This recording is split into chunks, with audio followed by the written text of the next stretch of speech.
Shortly after arriving at the Rock of Bral, our heroes were able to cash in big by selling Zaren's old spelljamming helm in order to use the gold to repair, clean, and customize the Bloodlust, the Shrike ship that they had commandeered from the space orcs. While Kiktalnik was busy searching for his own former employer of his, the party had a bit of time to peruse the city. They enjoyed some street entertainment, where they were able to get VIP treatment to a play at the Juggler's Folk Guildhouse later that evening. Before entering, they struck a deal with a woman who called herself Red to steal a magical harp that she claimed the Jugglers had stolen from her organization. She promised the party payment in gold, and a meeting was arranged for exchange of that harp and payment. And that brings us to where we are today, as you guys are still within the Guildhouse, enjoying the play, The Three Marauders. You guys just finished meeting with the Juggler, who basically brought you the empty box that the harp was in, told you to go fill it up with some pig shit, and take it and drop it off in exchange for your payment. And that's where we left it. So I gotta ask you guys, are you doing this immediately? Are you walking out of the performance? Are you staying for the performance? What is it that each of your characters would like to do at this time? Well, we have this box now. I think because Zalath doesn't really care about the performance all that much, we'll at least go and fill it up. Okay. Wait for the group if they want to stay for the performance. So. Oh, that's a good idea. Cleo and Cecil have no idea what's going on. That is been on the edge of their seats, literally hanging over the balcony, watching this play. So yeah, so I'm gonna let the captain and Raylan, of course, know that I'm gonna go fill this up, and I'll be waiting for everybody. Yeah, I'm mostly staying to keep an eye on these two. Okay. Especially because I don't know if the harp is like gonna proc something. So I'm just gonna keep an eye and wait for the left to go. Okay. How about Rayla? You want to go with him? Kind of. I feel like Zalath needs an overseer. He's not getting a helper. He's not getting a helper, but he like an overseer. Okay. I'll keep an eye on these two. You keep an eye on Zalath. Alright, so Rayla and Zalath, you guys, Zalath carrying the crate that the harp used to be in, rather light, without anything inside of it. Like I said, very plain looking. Probably on purpose, because they didn't want anybody to think something very valuable was in here, so they just threw it in a very plain crate, thinking no one would think anything of it. You start walking down the steps on the side of this theater. Rayla, I would like you to make a perception check for me, as you're kind of keeping an eye on Zalath and the surroundings. So you specifically said that. I have mine working. Do you want me to check your stats, honey? Yeah, that would be amazing. If you just take a screenshot of my sheet, because I literally can't get it to load. Yeah, send it to me too, and I'll see if I can help as well. Open it in a separate tab so you don't ruin your own. Yeah. Oh, I'm not using D&D Beyond, so. How do I get to my link? D&D Beyond is completely down, I think. It's so borked. It's super borked right now. I'm working, so we'll see if I can get it to work. Darn you, it must be specifically with the character sheets, though, because I'm still able to access like some things on it on my end. Yeah. But I'm not. But I don't have like character sheets up like that. So. Like I can still get to like race pages. Like I can still get to like it's just the character sheets. I don't. I want to say I have like. It's not a high modifier. I just can't remember if I have proficiency in it or not. Technical difficulties. Do you want me to should I just roll a straight D20 and tell you what it is? Sure. Yeah, let's play D20 D&D. Let's do it. D20 D&D? Yeah. Since nobody can see anything. 6. It wouldn't have been over. There's no way it would have been over 10. There's No no way way it it would have been over 10. She does not have a modifier for that. All right. Well, you still succeed because I rolled lower. As you're making your way down the steps,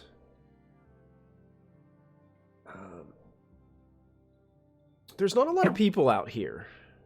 This is kind of like if you go into a lobby area and then you have to like go around to get to your seats. These hallways and like avenues and things around the theater. Imagine like a performance is happening, something's going on. There's just not a lot of people out here. You see walking by you and behind I'm going to kind of move your tokens to where you would be when you see this. So, Zalath, I'm going to move you down to here. Okay. And Rayla, I'm going to move you... Are we on the... Are you guys still on the theater map? Yes, Okay. That's... Yeah. So I'm going to shift ping you guys to where you are when Rayla, you notice this, okay? So do you guys see how there's this hallway that goes back here? Mm-hmm. As you guys are walking down the steps, you're about halfway down the steps when you see these two gnomes. 3 foot high at most. One of them is like suspiciously looking over his back shoulder. The other one, she's kind of like looking around suspiciously, and they actually start like quickly going towards that hallway. And as you guys are walking down the steps, there's just something about them. It's just, they're looking very suspicious over their shoulders, trying to double check, make sure nobody's seeing what they're doing from your insight.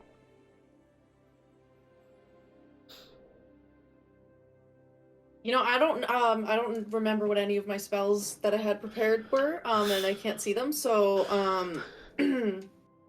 I'll put a hand on Zalath's arm. Yes. Zalath, did you see that? Right there. See what? Right there. No. The box was kind of in the way. What was it? Put the box down. I will put the box down. What did you see? I'm gonna so they went down that little hallway? Yeah. They it's not a jog, but they're like doing a speed walk. Did they roll like a nat 1 deception or stealth check? I rolled a 3. Oh, honey. I was like, put my finger up to it and then gesture for Zalath, and it's like Scooby-Doo style, like yeah. like Rayla's gonna. That's exactly what it is. Yeah. Above, yep. I imagine like doors are opening down the hallway, and they're just like walking across, and then random, Yeah, I just want to like peek around and see like where are they going? Just what are they doing? They go down that hall, and when they get to the end, they look back. Are you trying to be like sneaky about looking at them, or are you? Yeah. Okay. Yeah. You guys can both make a stealth check for me, please. Oh boy. I don't know what my modifier for that was either. Well, I have disadvantage on this because of my armor, so. I mean, I got a 10 on the die. Don't take disadvantage on this. You're not really. No. You're not. I'm not gonna give you disadvantage on this because you're not like moving. You're just peeking around the corner. Okay. Well then, all right. I got re-rolled because I rolled two. This one's more if like they can see you peeking out than it is can they hear your armor clanking. You know. All right. I got a 10 on the die, and I don't know what my modifier is. Okay. It's probably not too high as with your class, right? Yeah, I don't think so. I think strength is her dump stat. Okay. She might have like a +1. Okay, got it. +1 or 2 for dex. Mm-hmm. Yeah, something like that. Well, I got a 6 on the die, so 7. Okay. So they turn around. You see the female gnome like makes eye contact with both of you. I quickly go back behind the door. Okay. I didn't see me. So Rayla, you lean over, and all of a sudden, Zalath quickly like comes back, and you can see that female gnome like made eye contact with you and kind of pushes the male gnome, and they disappear behind. It looks like there's a corner back there, and they disappear behind the corner. Looks like the hallway like turned, and they turned out of sight. Do you think they follow us? Oh, absolutely. What are we doing in this moment? Are we following them or continuing on with our plan? I kind of want to see what they're doing. So do I. Let's They're go. They're being suspicious. I can't grab my token because I think yours is underneath mine. Oh. So I'm going to follow. I'm just gonna walk down this this hallway Just into the hall. Yeah, we're going. Before you get to the very end of the hallway, Zalath, you hear from around the corner. You hear, "Do you think they saw us?" "Oh, most definitely. They definitely saw us. Why do you gotta be so stupid? You know what? Shut up. I'm trying my hardest here, okay? I'm under a lot of pressure." Okay? Before you even get to the corner, that's what you start to hear, Zalath. I'm gonna whisper back. What do you want to do? What do we do? We just want to walk up to them, or we want to? Because they definitely would. They just also said the same thing I just asked. Yes, I think this little game is over. I think we should just. Zalath, you hear what sounds like a sword slowly unsheathing. Shh. I don't know my spells, Michael. What the? And you hear one of them like, "What? Did you see how big that one was? Do you think you're gonna stab him?" "What? Yes. Let's just go get it done. Let's get it done." And then you hear some shuffling, and you hear some footsteps that seem to be going away. I will walk up to the corner. Hello? Okay. You turn around, and you can see that the corner only goes about 10 more feet and turns down another hall, and you don't see them. I will keep going. Okay. Hello? Following. Okay. Have you still put the box down? Like, is the box still sitting? The box is basically back there by the stairs. Okay, yeah. So you're still going. We're going back to Cecil and Cleo and Zarin for a moment, as they Really are. quick, Victoria, if you go to the page and you start to type in the search bar, your characters might pop up. Searching my character's name in the search bar? Yeah, so I was on the blank page, I started to type in the search bar, and all my character sheets came up. But now it's... Typing in the search bar is what's making my page load. That did not work for me. Weird. Anyways, sorry. You sorry? That's okay. Sorry about the. Did you go to the campaign? Sorry, we're trying to troubleshoot. Go to the campaign and view campaign. Go get to your characters from there. Maybe. That's what I'm trying right now. Oh yeah, that button's not working either. Never mind. Mine's working. Oh wait, Is it a no, now it Probo did work. 3 or 1? I think Some it's people. 3? Some people are probably on different ones. Yeah. Okay, let me look.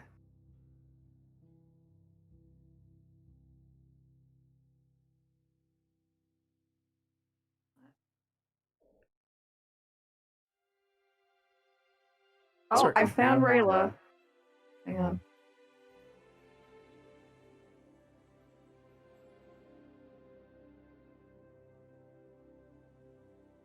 Christy's gonna save us all with screenshots. Yep. That'd be great. You can do.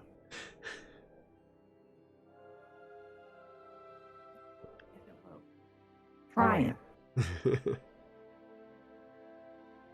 All right, sorry, Michael. What were you saying? Oh, I was backtracking back to Cecil and Cleo and okay, Zarin gotcha. as we kind of shift our context of view, and you guys are still kind of watching. Oh, yeah. You guys are still watching the play as Zarin's kind of watching over. I know Christy's working on something, but when she is done, I'm here. okay, you can go ahead and when you get a chance, you can make a perception check for me. Sure. I'm not going to 'Cause allow I'm- Cleo and Cecil seem to be enthralled by the performance, so I'm not going to ask them to Yeah. make this check. I want to say that I'm like by the door in case I hear anything, like when they come back or leave. Like I want to be closer to the door while still keeping an eye on. Okay. Yeah, right. Behind these chairs that you guys are sitting in, there's these curtains that close. Oh, okay. So, I mean, there are curtains that are closed behind you, but after you walk out of those curtains, you walk down those steps that Zalath had going 17. down. 17. 17. Okay, Yeah, not bad. as you're watching down over the audience. So during the performance, there are these snack vendors that they're walking around. They're selling like small bags of nuts and other kind of snacks and things like that to the crowd. Some of them are bringing, drinks and that.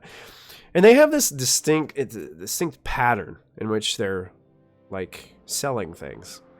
You'll see that they go down, one will go down the row ahead and then one will go down like immediate row behind. And you'll notice like one will go and look at the other and start like yelling something to the row back. And it draws the people's attention away for just the slightest bit. And then you can see a hand go down and reach down into their coin pouch and then come out and just slowly like pull some coinage out and put it in their own like. Yeah. So you can see that they're going through the crowd selling these nuts and other snacks and drinks, but also, taking a little bit of tips for themselves.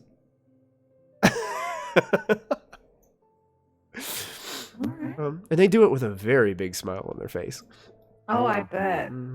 I just want to make sure they're not coming up here. That's it. Yeah, you have. Yeah. It seems like they're kind of focused down there on the floor in the general admission seats, on the benches, right? Error 405 on D&D Beyond. Everything just crashed. Oh no! D&D Beyond, I think they just reset their server because they got a bad gateway. Because they got a what? I got a bad gateway. Yeah, same. They're probably trying to fix their issues. They're trying to fix it right now. It looks like. Yeah. Because I just got a page that said, "Sorry, we rolled a nat 1. We're working on it." Yeah. Okay. Well, we'll push on the best that we can. If we have to, we'll just go flat D20 Just rolls. wing it. We're just gonna go flat D20 rolls the rest of the night. I have my character sheet, luckily, so no modifiers. No modifiers. Cleo and Cecil, you guys are watching in awe as, you know what, Cecil and Cleo, as someone who has seen this small female halfling who seems to be like the lead role in this performance, she's doing a much better job with her acting abilities here in this performance than she did on the street corner not too long ago, earlier the day. So you're pretty impressed. You're enthralled. These 3 marauders had showed up, one being the juggler that you met earlier. And there's this intense combat sequence with the pirates there. You see some of the pirates. One of the pirates is like a backflip up onto one of the crates that is on the stage and is fighting down towards one of the marauders. And the marauder does like a cartwheel to dodge some of the attacks. Now these swords are clanging together, but you can see the bend in the blades and how flimsy the actual blades are as they are making contact with another. You can tell that they are completely blunted out blades that are probably made out of some very, very cheap material. Occasionally you'll see one of the marauders will like hit their sword off of something on the stage, and you'll see like this all of a sudden multicolored sparks just come kind of like shooting off of that area to create this flare, and you hear the audience go ooh, they're just amazed and enthralled by the combat sequence that's taking place. And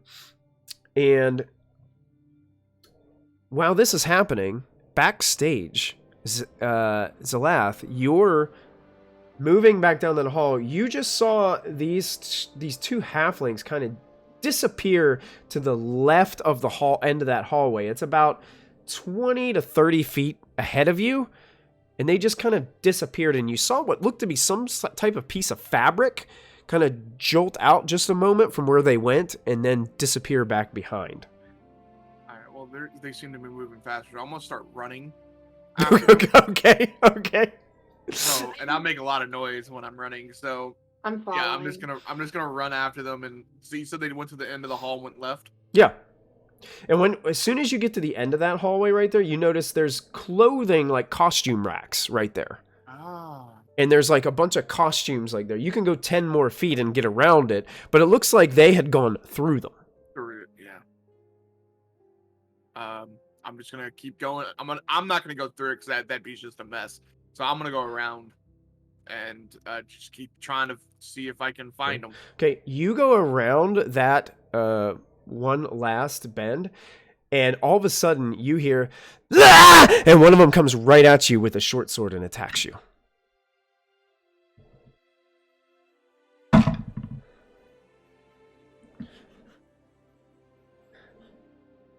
Let's see what they got.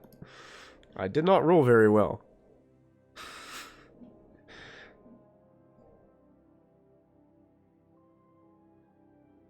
That's only a 12. Yeah, that misses. Misses. So this short sword like comes at you as one of like the male halfling kind of comes at you, trying to like leap up towards you, and you pull out your hand and kind of dodge out of the way. I grab his arm, the one swinging the sword, and I'm just like, no. But here's what I need you guys to do. It doesn't look like they're letting up, so I need you both to roll initiative for me, please. Oh, okay. Yeah, straight. Oh my god! I rolled really good. That's a 19. A 19? I got a 15 for me. Zarin. I am going to say with your high perception roll, despite the battle that's taking place, in between some of the oohs and ahs, you did hear a faint yell. Alright, they're fully immersed in the story, right? They're fine. I'm going to pull some tokens over to this map because I didn't think you were going to follow them this quickly and chase after them. So I didn't have it prepared in that way. Michael, can you pop Zarin over to the other side of the wall? I'm stuck. Sure, I will. Yeah. Give me 1 second. Let me put these... Yeah, no rush. Wait, who's shouting? I just wouldn't. Who is shouting? Is it the gob? Was it the gnome? Yeah, or was it the laugh? Yeah. The gnome like I didn't shouted as it kind of jumped at. Okay. The little attack shout. Yeah. If the last shouts and I hear it, Cleo's fully. Nope, we're done with this play.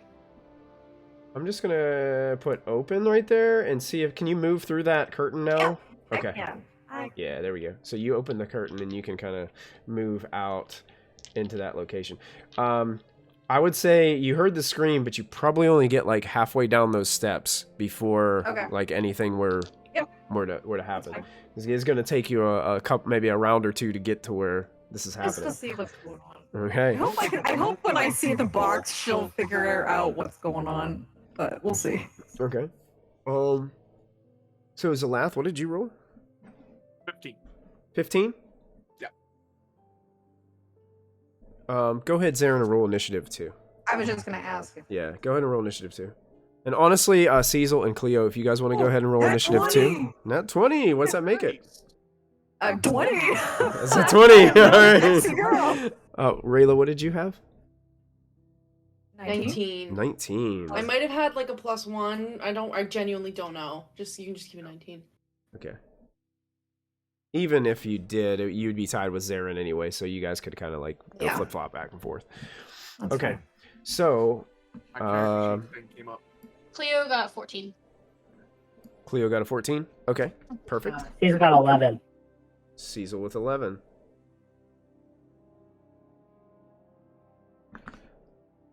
Okay.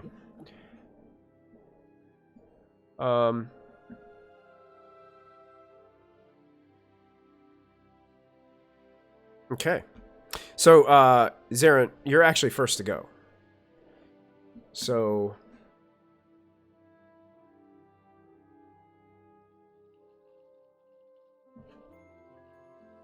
I'm not sure what your speed is, but you can also use your, your action to dash if you'd like to. Yeah, I think that's all I'll do, because I think I just have 60, so that'd be 30 and 30, I think. Oh, I have 35. When did that happen? Ooh. When did that happen? You're fast. I am fast. I think it's Can way I? up here. Am I going the right direction, Michael, based off what I heard? No. Okay, that would explain things. Which down here? Your hunch was it was coming more from like backstage, yeah. Oh, okay. So let me go back to here. Let me recalculate. Get 30 feet there. Oh, another thing you notice. The box that Zalath was given is sitting right there at the Yeah. bottom of the steps. Shit. No, that's not in there yet. Damn it. If that's the case, I definitely like book it. So. Oh, and a reminder, don't forget, all of you, I think, still have your DM's inspiration from before. We do. So just remember. Forget about It's there. Yep, okay. Booking it. So excellent. That brings us to Rayla. You're going next. As you come around the corner, you saw this thing tried to just stab your friend Zalath.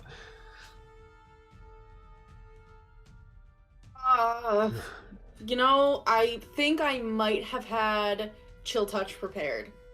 So I'm going to cast that. Isn't that's a cantrip, right? Yes. Yeah, so you should have it. I think Oh, yeah. I think that's one of the I can't remember what spells I had, but I'm pretty sure I had Chill Touch. So I'm gonna reach out my hand in the direction of whichever one attacked Zalath. And basically like this like spectral like crab claw is gonna come off and try to snap him. Okay, go for it. That's a natural 19. That's gonna hit. Okay. Go ahead and roll your damage.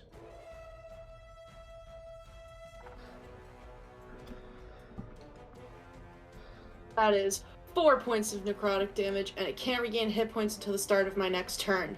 And this spectral, like kind of looks like an oil slick, like multicolored crustacean claw, like will clamp onto this person's arm and pinch them. Oh, and it pinches in, and you hear this screech of pain, and the halfling kind of turns around and like looks to the female halfling with big red hair and is looking towards her. It's, quick, I'll distract them. Oh, I don't think that's a good idea. That's all I got. That's all you got? Okay. I don't know what my bonus actions are, so that's all I got. Okay, you got it. Next up to go is actually Zalath. Oh, okay. So hold on. The one that's like right in front of me. Yeah. Told the other one to go right. Yeah. Okay. Well, I'm Yeah. just gonna like step around this person then. Okay. I just don't want this other one leaving. And You were right. He is really big. Okay, come on now. Let's. I don't want to hurt you. I have my maul drawn. I really don't want to hurt you. Can we just stop fighting? Make a persuasion check. Okay. I'm trying to do this, but I'm awful at talking like this. So, 14, so 13. 13. Yeah. The one with the red hair looks at you and says, "We'll stop if you turn around and disappear and pretend you never saw us." I don't think we can do that. Was that my action to do that, Michael? It would be your action to persuade, but you still have a bonus action if you would like to do a bonus action. I have a bonus action, huh? Okay, hold on. Let me see what my bonus actions are. I'm just gonna look back down. Just remember, I gave you a chance, and I will use my giant's might, and I'll grow as big as I can in this to where my head is hitting the ceiling. Oh, nice. Good. Lucky for you, this is a kind of a high ceiling place, so it's room for you to grow here. So is that double your size? It's double my size. So Okay. yeah, I don't know if I can get my full 14 feet or whatever it was. Yeah, you'll be able to get it here. Okay. So I'm gonna increase the size of your token, and I'll, Yeah, I can go make it a large or Yep. huge creature. Yep. I'm gonna go back to. I And- forgot to put the map on for our Twitch friends so they can see what's going on. Yeah, so Zalath, Rayla, you watch as Zalath grows in size and is just enormous. now in the middle of this hallway changing area. Again, I look down. You did this to yourselves. So I must say, Cleo and Cecil, you actually get to go before them. But I'm going to leave it up to you. You guys don't feel the presence of Zarin behind you anymore. And you know that she said she would stay and watch over you. Can I do like a perception check to see if I can like notice anything about what's going on? Sure.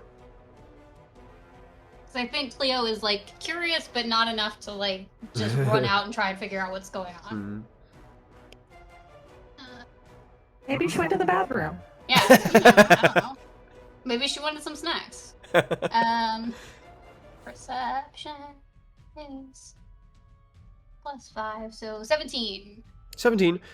Yeah, it feels kind of odd to you. Like, she said that she was going to stay there and kind of protect over you. Of course, you know, you haven't known these folks for too long, but I mean, she seems like a captain of her word, and she's not there, and the curtain's just kind of hanging open, like she didn't even bother to close it. I think at this point that Cleo is noticing that Zalat is not here, and also Rayla, because I think you and she's Cecil been so zoned just in on the hanging play, out. she didn't have any idea what was going on with the rest of the party. So she's definitely like looking around, like Cecil, where's everybody? They're all on the stage. No, our friends. Zalat is gone. He wouldn't just leave us. Well, I mean, if he didn't tell us, it's gotta be okay, right? Like, That's true. if there was trouble, he would have told us about it. That's true. He would not leave us if it was dangerous. Right. They probably just wanted us to stay and enjoy ourselves watching the play. Yeah, maybe they just want snacks. Yeah, they wanted snacks. I mean, Okay. yeah. That was very silly of me. I should not worry. If they really had something wrong, they would have told us. It's fine. If there was danger, they would Zalat would never leave us if it was dangerous. Protects us. Right, he protects us at all time. All right, you're right. Okay. Yeah, we're fine.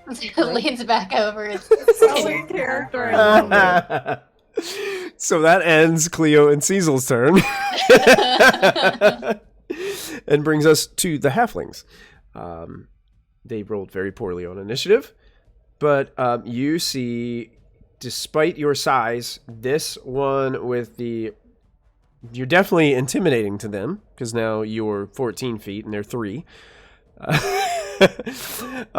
So this one with the red comes over there, and you can see that there is a wooden latch door, like right here on the floor.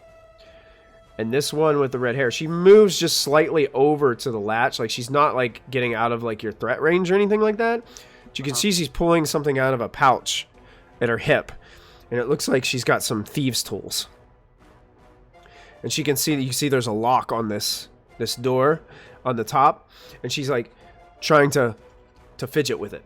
Okay, and you can see one of the thieves' tools breaks. Under the pressure. Oh, no. These guys are not having a good day. And seeing that, you can see. Quit while they're at it. You can see the other, the male gnome that's beside you sees that, and she's, "What are you doing? What are you doing?" And goes to try to attack you again, Zalath, with the short sword. So here comes a short sword attack.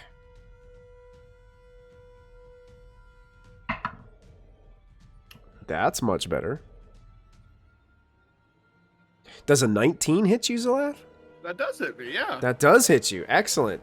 So you're going to take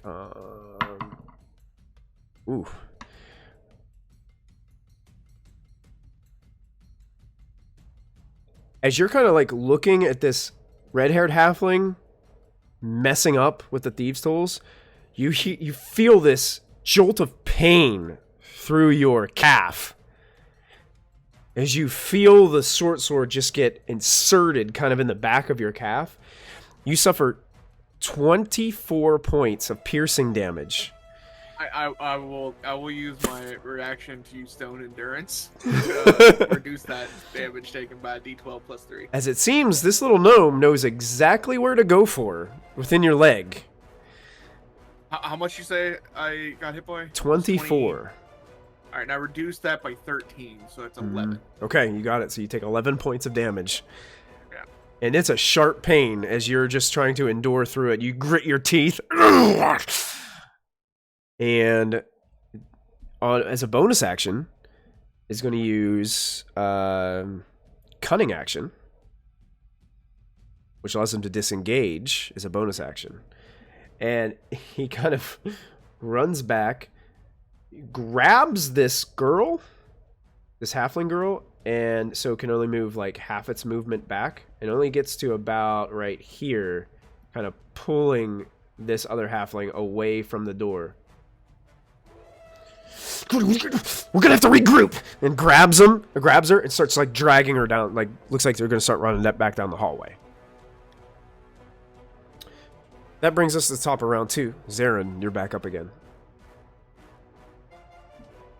Okay. You heard, you probably heard Zalath make a kind of like a grunt noise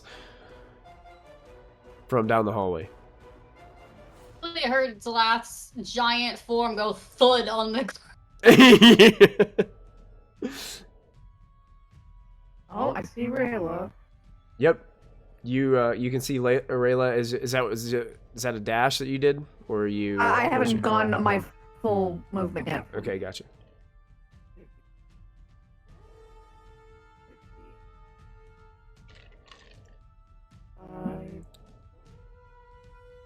Oh boy.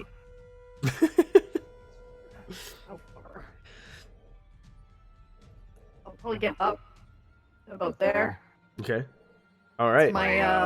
That's my dash Full turn. movement. Yeah, see, you run past Rayla, who looks like she was just in the process of casting a spell, and right around the corner of these costume stands, racks, you see the massive form of Zalath standing there, reaching down, holding his leg as there's blood kind of pouring out of the bottom of his leg. And these two halflings, looks like one's dragging the other, or two gnomes, looks like one's dragging the other one down the hallway. Does one of their weapons look bloody? Oh, yes. I'm gonna hunter mark that one. Okay, you got it. As a bonus action, Hunter's Mark.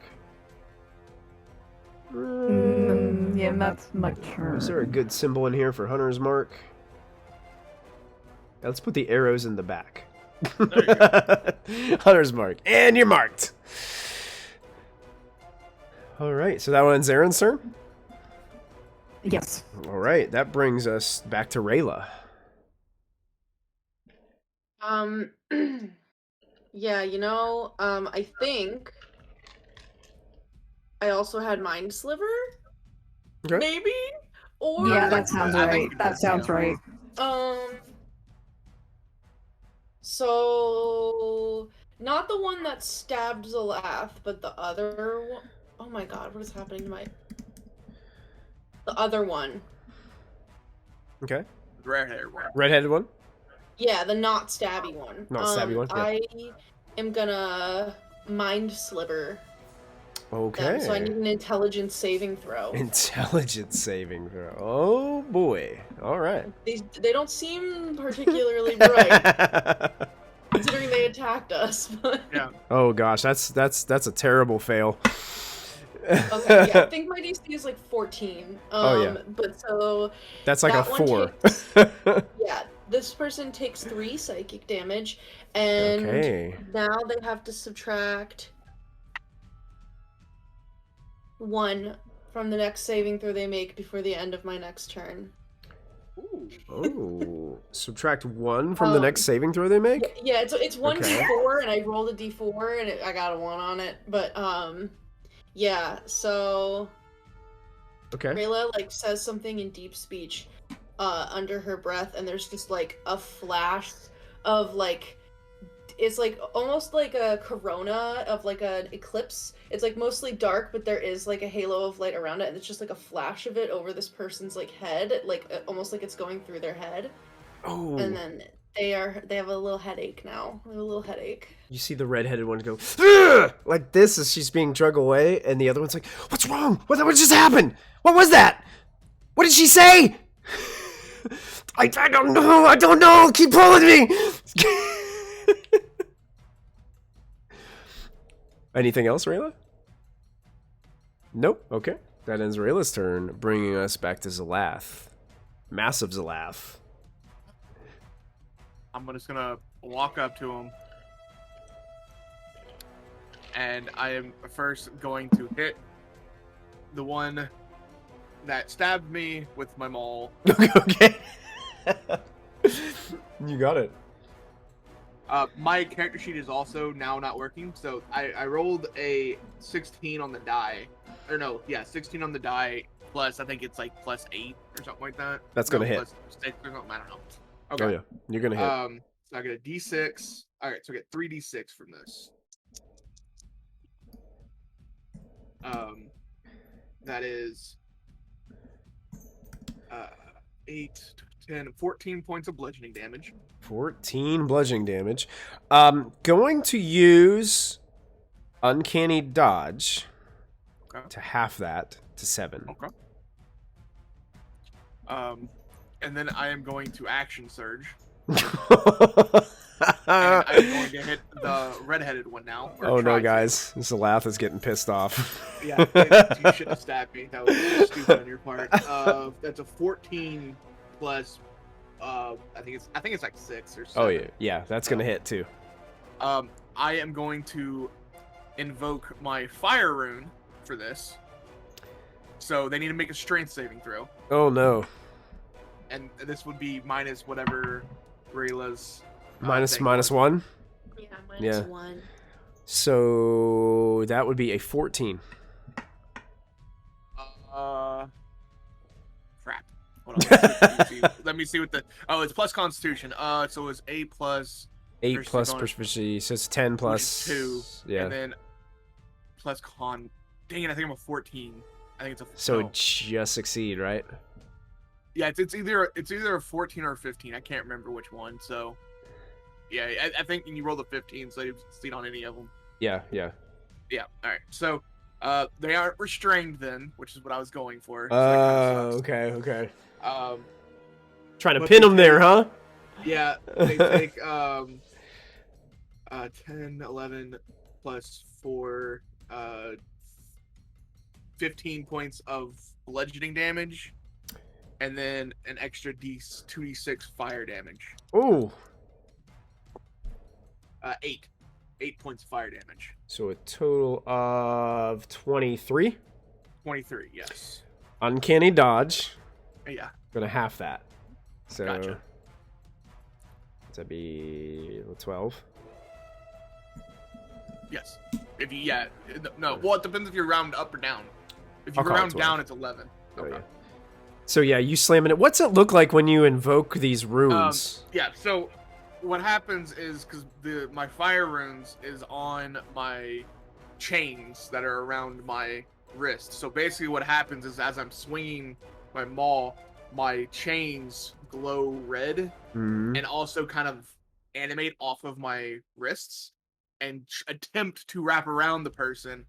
Of course, they are able to jump out of the way or break free, but the chains are red hot, and that's what does the fire damage. So as I swing, they also get wrapped up, and yeah.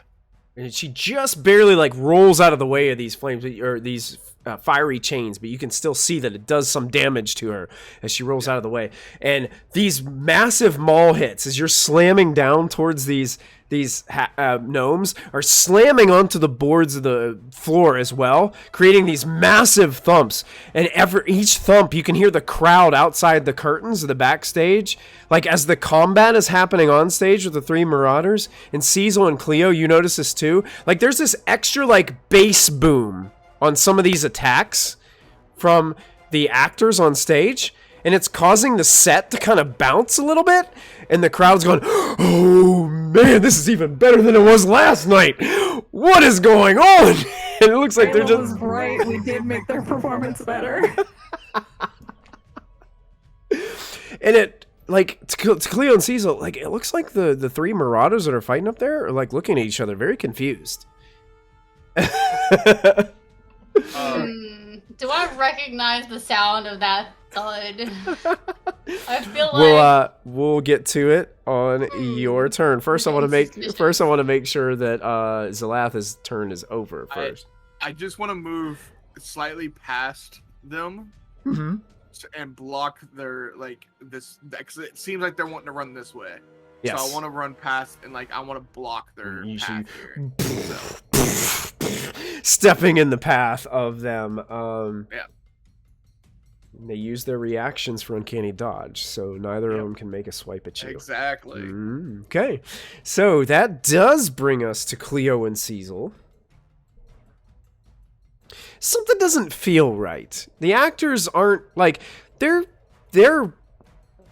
having this epic battle with the pirates, but it's odd, man. That one barrel fell over and started rolling off the stage. Doesn't seem like it should be part of the show. The crowd's really excited. They're into it. Well, Cecil, I think something is going on. Well, it definitely sounds like it, because initially I thought it was just kind of fake cannon fire. Yeah. Yeah. But they're acting like they don't know what's going on. Yeah. Should we check out backstage? Do you think Zalath will be really mad if we do something sneaky and he's not there to keep us safe? What if you do something sneaky and I do something that's not sneaky to balance it out? Okay, what are you going to do? So while you sneak and try to see what's backstage, I'll make a distraction on stage. Oh, wait, no, I can make a distraction on stage. Well, I was gonna jump down there. I want to be a part of. I want to fight the pirates too. Well, no, I can fly you. Whoa, that would be kind of cool. Onto the stage. Whoa, and then we'll run back behind the stage. Well, no, I can have a cool moment. Yeah. Yeah.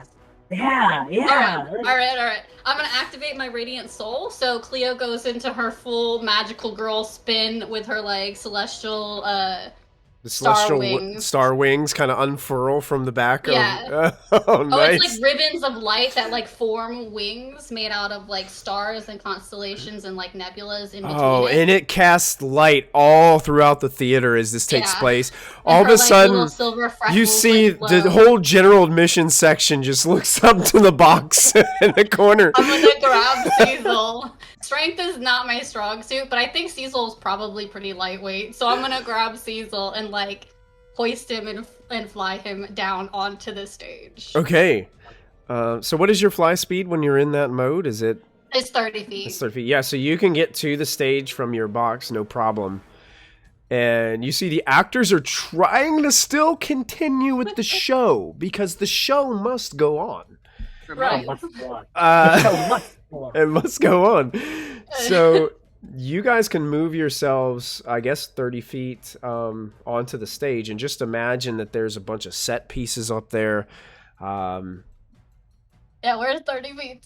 30 feet is right to the edge of the curtain, kind of there, where the curtain's pulled open. Can I see if there's a way for us to get back behind stage to see what's going on there? There is a curtain. There is a closed curtain back there, right? Here, let me shift ping it. Sorry, my Roll20 is being a little slow, but I'm trying to shift ping it here for you. You see where I shift pinged right there? That is a closed curtain. Now, there is a wall next to it, but there is a curtain there.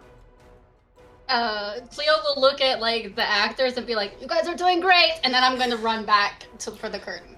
As you come down there with your majestic form, all these sparkly wings and ribbons and flamboyant light just cascading all throughout the room, carrying this plasmoid down onto the stage. It's plasmoid pirate. Yeah, that's plasmoid pirate.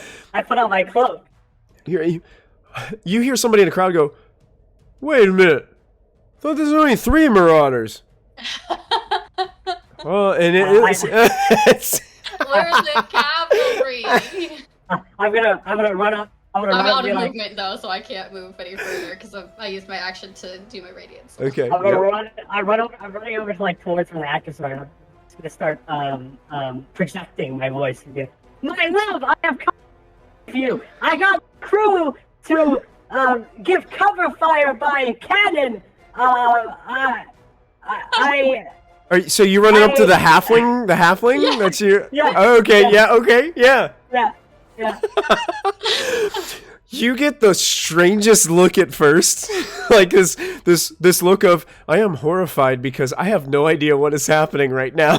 This is not in the script. I'll look her dead in the face. And I'll say, "The sparkle in your eyes is so bright. The sun must be jealous." You hear the crowd cheer as they hear this. You cheers too. They got it. There's a fourth. They got a fourth marauder. And then the other, like it's this rumor is just being cascaded around the general mission section. You can see up in the box office where the VIPs, everybody's starting to lean over and take closer look at what's happening. And you can tell that there's some people that have seen this show probably a couple of times and like looking at each other, talking, whispering back and forth. What is this? I've never seen this before. This is new. Did they change it? Oh, they got some star power now. Look at this. And everybody's like intently watching as this is taking place. Leo is immediately regretting her decision to be on stage. Like, oh, that's a lot of people looking at me. I did not think this through. The halflings get to go now, or excuse me, the gnomes. As you look back and you can see them, as this one was trying to drag the girl back, as Lath, your form standing in front with this gritted teeth, angry expression on your face as your calf is continuously bleeding onto the platform back there behind the stage. This one decides to kind of see if you can get it again, quick. Oh, we're gonna be in so much trouble. And pushes her towards the door again, which she reaches and grabs another set of tools and starts to work at this door.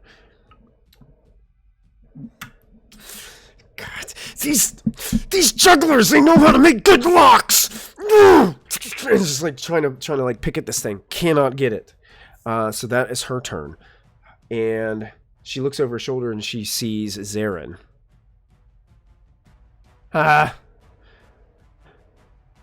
Vofi, we need to get out of here. And the other one kind of turns around. What are you talking?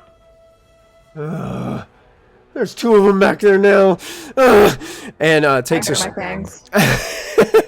takes a short sword and tries to swipe at Zalath again. Rolled a 2. So that's a 9. Okay. Swipes at you. You pull your leg out of the way as the short sword goes swinging by. Takes a disengage action once again as a bonus action. And runs over and climbs up onto one of these crates over here on the side. And twirls his short sword in his hands with a flourish. And is still not quite up to your height. It's like, that's a little better. He's holding his short sword kind of directly towards you. Now you have to stay there, though. That wasn't very smart.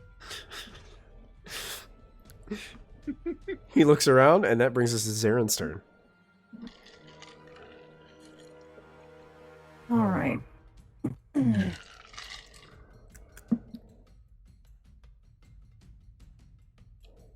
I get up there? Oh, yeah. It would take pretty much all your movement, too, because of, like, climbing up the that's all I crates. need. Yeah. Cool. Bonus action. Okay. I'm gonna use my channel divinity, Vow of Amity. And her blood markings pulse a bright red, and her eyes flash, and that means I now have advantage on attack rolls against it for 1 minute, and it's the same guy that I Hunter's Mark, I believe, as well. That is true, yeah. There's no saving throw for your vow, right? Nope, it just happens. Just happens. Oh, boy.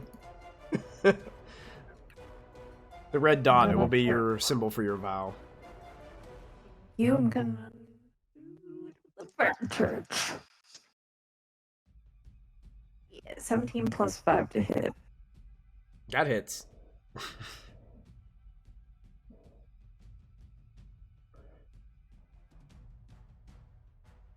11 damage for the base, and then I think my hunter's mark. D6. Additional 3 damage. So 14. Hunter's mark. Yes. You're gonna uncanny dodge that as a reaction because it's a new round for them. So that would be 7 points of damage total. Alright. Why'd that do that? I don't know how much hit points it had. I'm gonna guess it was probably around that. No, you know it what? wasn't that. I'm actually... I forgot. No, wait. Can I do this? Is Divine Smite a bonus action, or is it just something No, that I can it's do? just when you hit. It's just when you hit, Oh. you have to You just- expend you the just spell slot. Pump it on, yeah. After I'm you just hit gonna it. do that! Sorry, new paladin. Who did? New paladin who does. So you're gonna do a spell slot and Yeah, I gotta do it do just Divine Smite. Sure. Now, because of uncanny dodge, it will still half that damage Yeah, that's as well. fine. Yeah. Okay. Additional 12, so it would be 6. Additional 6. You got it. All right. So as your that familiar flash from your weapon strikes true, you can see that these guys are very fast.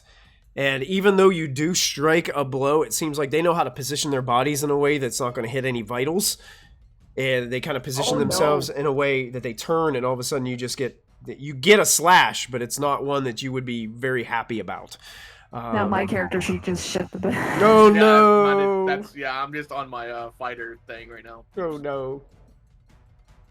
Yeah, if Okay. all else fails, just pull up the player's handbook or whatever and see if you guys. That's what I'm doing. I can kind of remember what you have from there. Anything else from you, Zarin? I think that's your whole turn, right? That's my whole turn. All right, that brings us to Rayla. You know? I got not many things that I can do.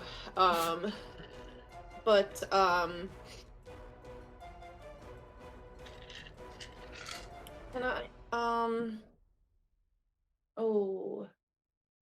don't want to, I want to know what they're doing. So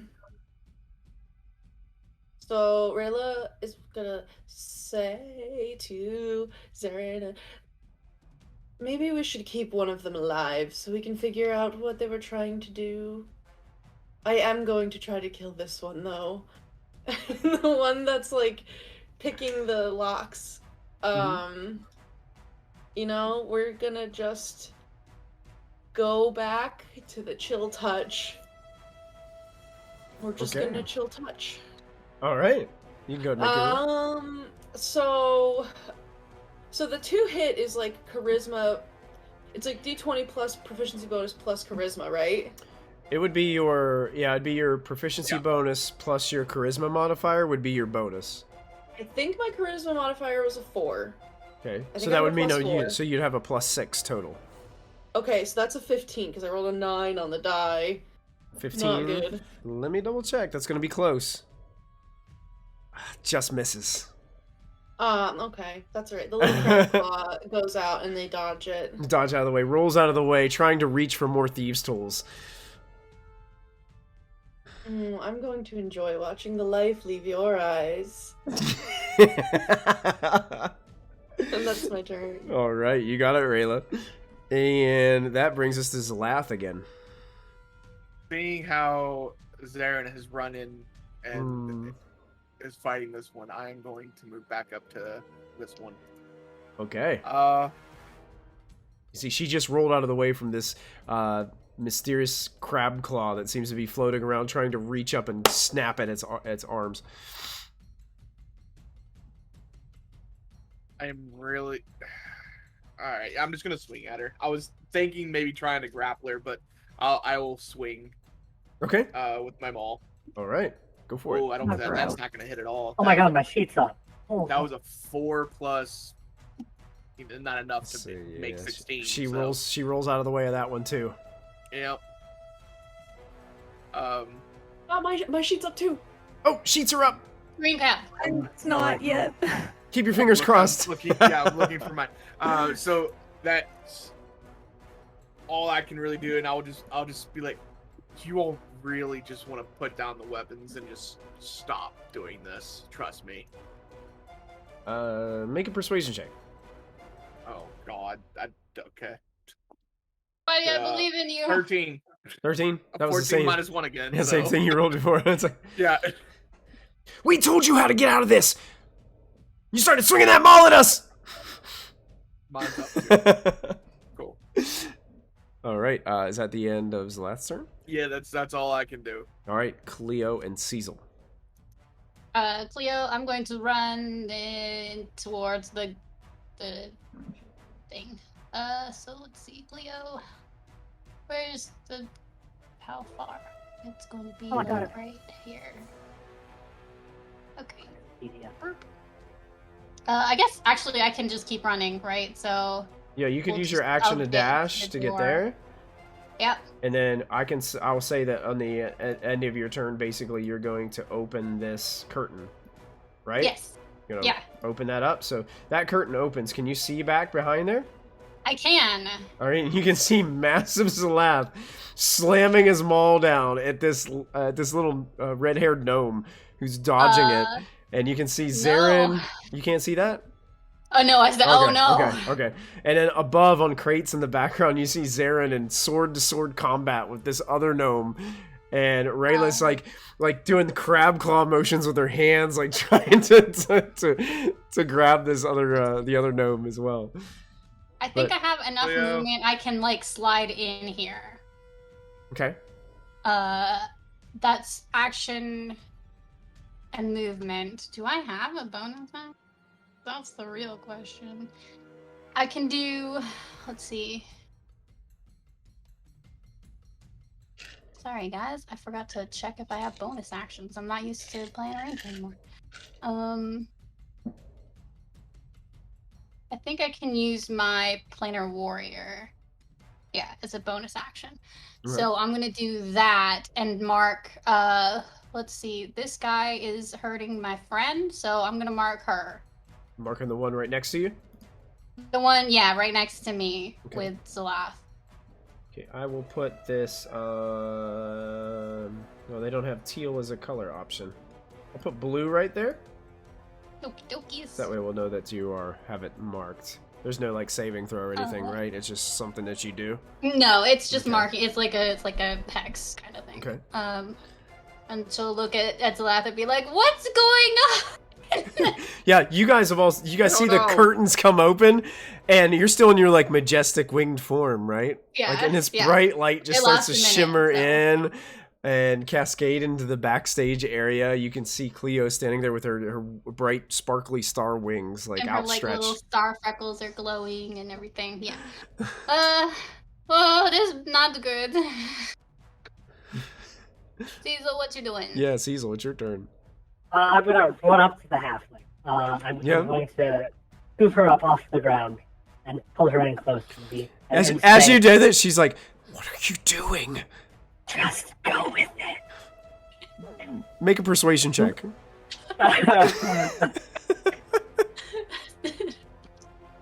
Well, that's not good. 6. Oh, I hope you know what you're doing. My love, I know that we could not be together.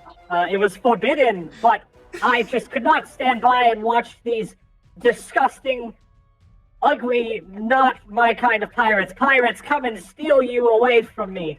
For if beauty were time, you'd be an eternity.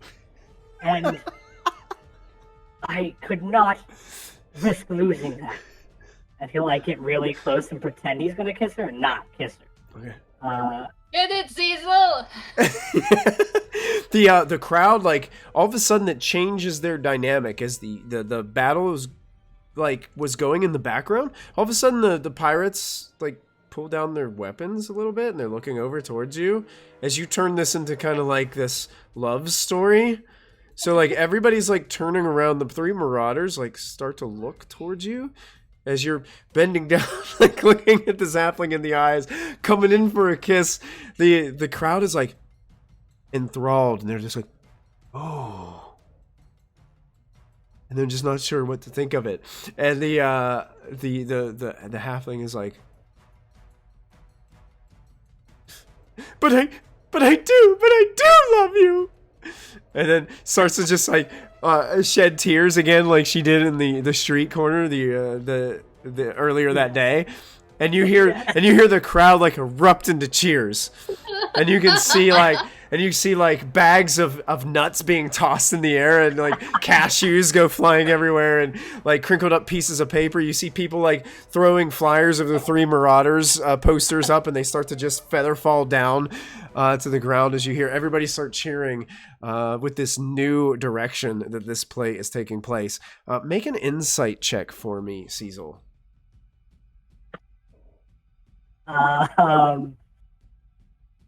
Insight. 15. 15. You catch a glimpse of the juggler's look in her eyes as she is one of the three marauders in this play. Your vibe is she doesn't look very pleased with what is happening. And you're getting a hint of jealousy. Like you're getting the applause that she's supposed to be getting right now. That's alright, I'm not worried about that. I'm worried about protecting my friend. Okay, you got it. So that ends your turn, Cecil? Yeah. And we'll go back to the halflings or the gnomes. I keep calling them halflings. I should just change them to halflings. They're halflings now. They're halflings. No, they're gnomes. So the one that's facing off against Zarin is looking back and forth, and you can see in his eyes, Zarin, a kind of like an animal being pinned back into a corner, like just looking for any way to escape, but understanding that his comrade is tied up right now, and there's no really any way that he can get her out of there. So it's just going to make an attack against you with the short sword coming at you very quickly. Natural 20. I'm going to use my reaction. Okay. I'm going to use my reaction. You see my chest piece glow kind of like with like a white energy, and a portal opens up in front of Zarin, and then the portal opens up behind his friend and is going to hit his friend instead.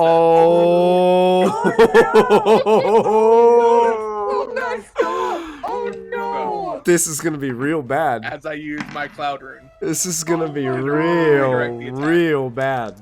Okay. So the base damage is going to be, and I rolled pretty good.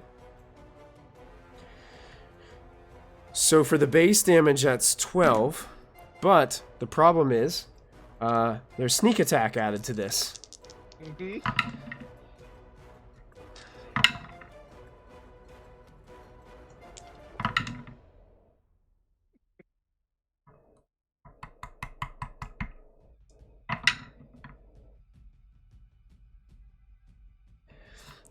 Plus an additional 24 points of damage, which is a total of 36 points of damage.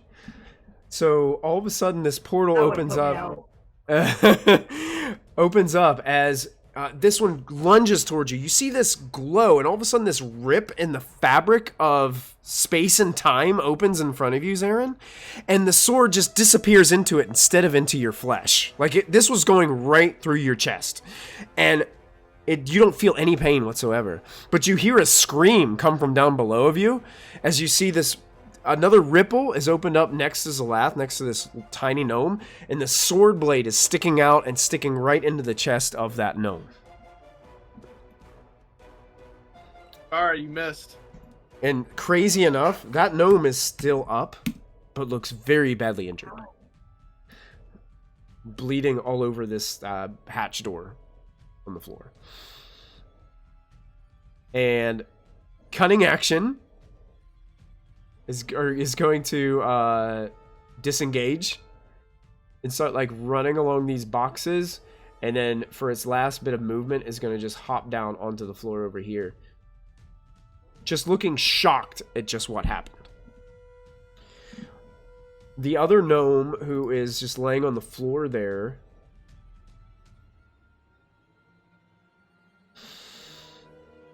is going to bonus action disengage from Cleo and Zalath. Is actually going to run towards where Rayla is. Actually, he's going to do this. Instead of doing that, runs and disappears into the clothing racks. Oh, you're much better at a distance.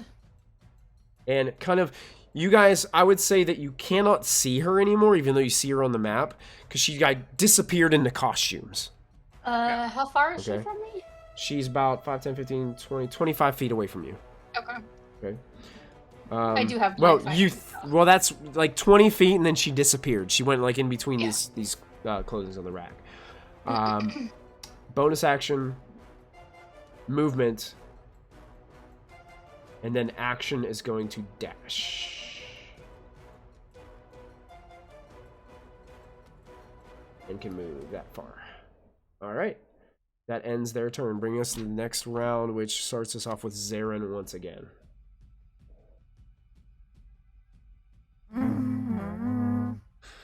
Word of advice, don't update anything on your character sheets because it will make them go away. Okay.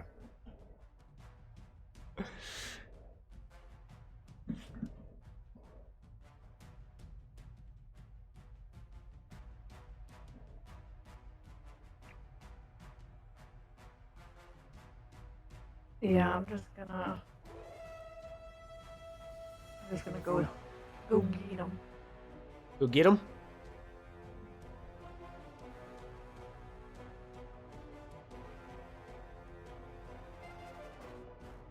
I'll say when you jump down from the crates, that's going to take like 10 feet of your movement when you jump down. Yeah, that's fine. Okay. I'm not. Mm-hmm. It's 35 feet. There you go.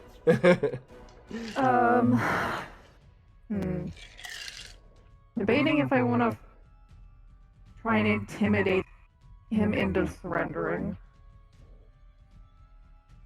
That would be my action, right? Yes. Mm-hmm. I'm gonna do that. I'm gonna lift my long sword and press it towards his throat area. Okay. And do an intimidation. Time for you to back down. You're outnumbered. Okay. Go for it. Roll intimidation for us.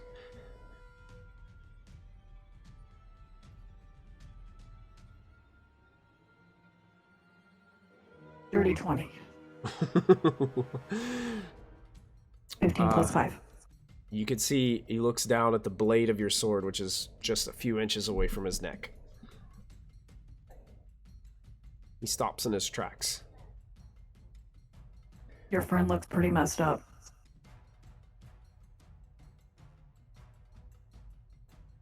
Yeah, that big guy's mean. He is not. He's the nicest. He crushed my friend. Well, your friend probably deserved it. Now, what I am gonna do, that was a successful check. It looks like he's kind of like putting his arms up. He hasn't dropped his sword yet, but he's putting his arms up. That's fair. And I'm going to give Rayla. I'm gonna kind of run through the order because I don't know if they want to do something in particular, because there is technically someone else still there. Of course, it looks like they're trying to run away, but Rayla, if you'd like to do something, it goes to your turn next. Yeah. So this person ran down that hallway that we came up? Yeah, you watch them disappear through the clothing, and you can hear pretty much them kind of crawling through you can hear the hangers kind of rattling together as they're going through the clothing, and it sounds like footsteps kind of heading down the hall as fast as they can. Okay, let's see. I'm trying to look at the grid. So 5, 10, 15, So I can see them if I move 15 feet over to here, Absolutely. and then You can see a blood trail trickling behind her. She is bleeding profusely. 20, 25, 30. Because of his last evil portal attack spell thing that he does. Yeah. That was pretty That was nasty. That was brutal. That was It's better than the Great Cleric. incredible. Because Great Cleric just gets rid Like, of it. nope. Yeah. No, that was well played because that would have knocked my ass to the ground. That would have been a brutal strike. Yeah. So Rayla's kind of moving forward, chasing down the hallway. Okay. Yeah, I just like kind of turn the. I'm following this person,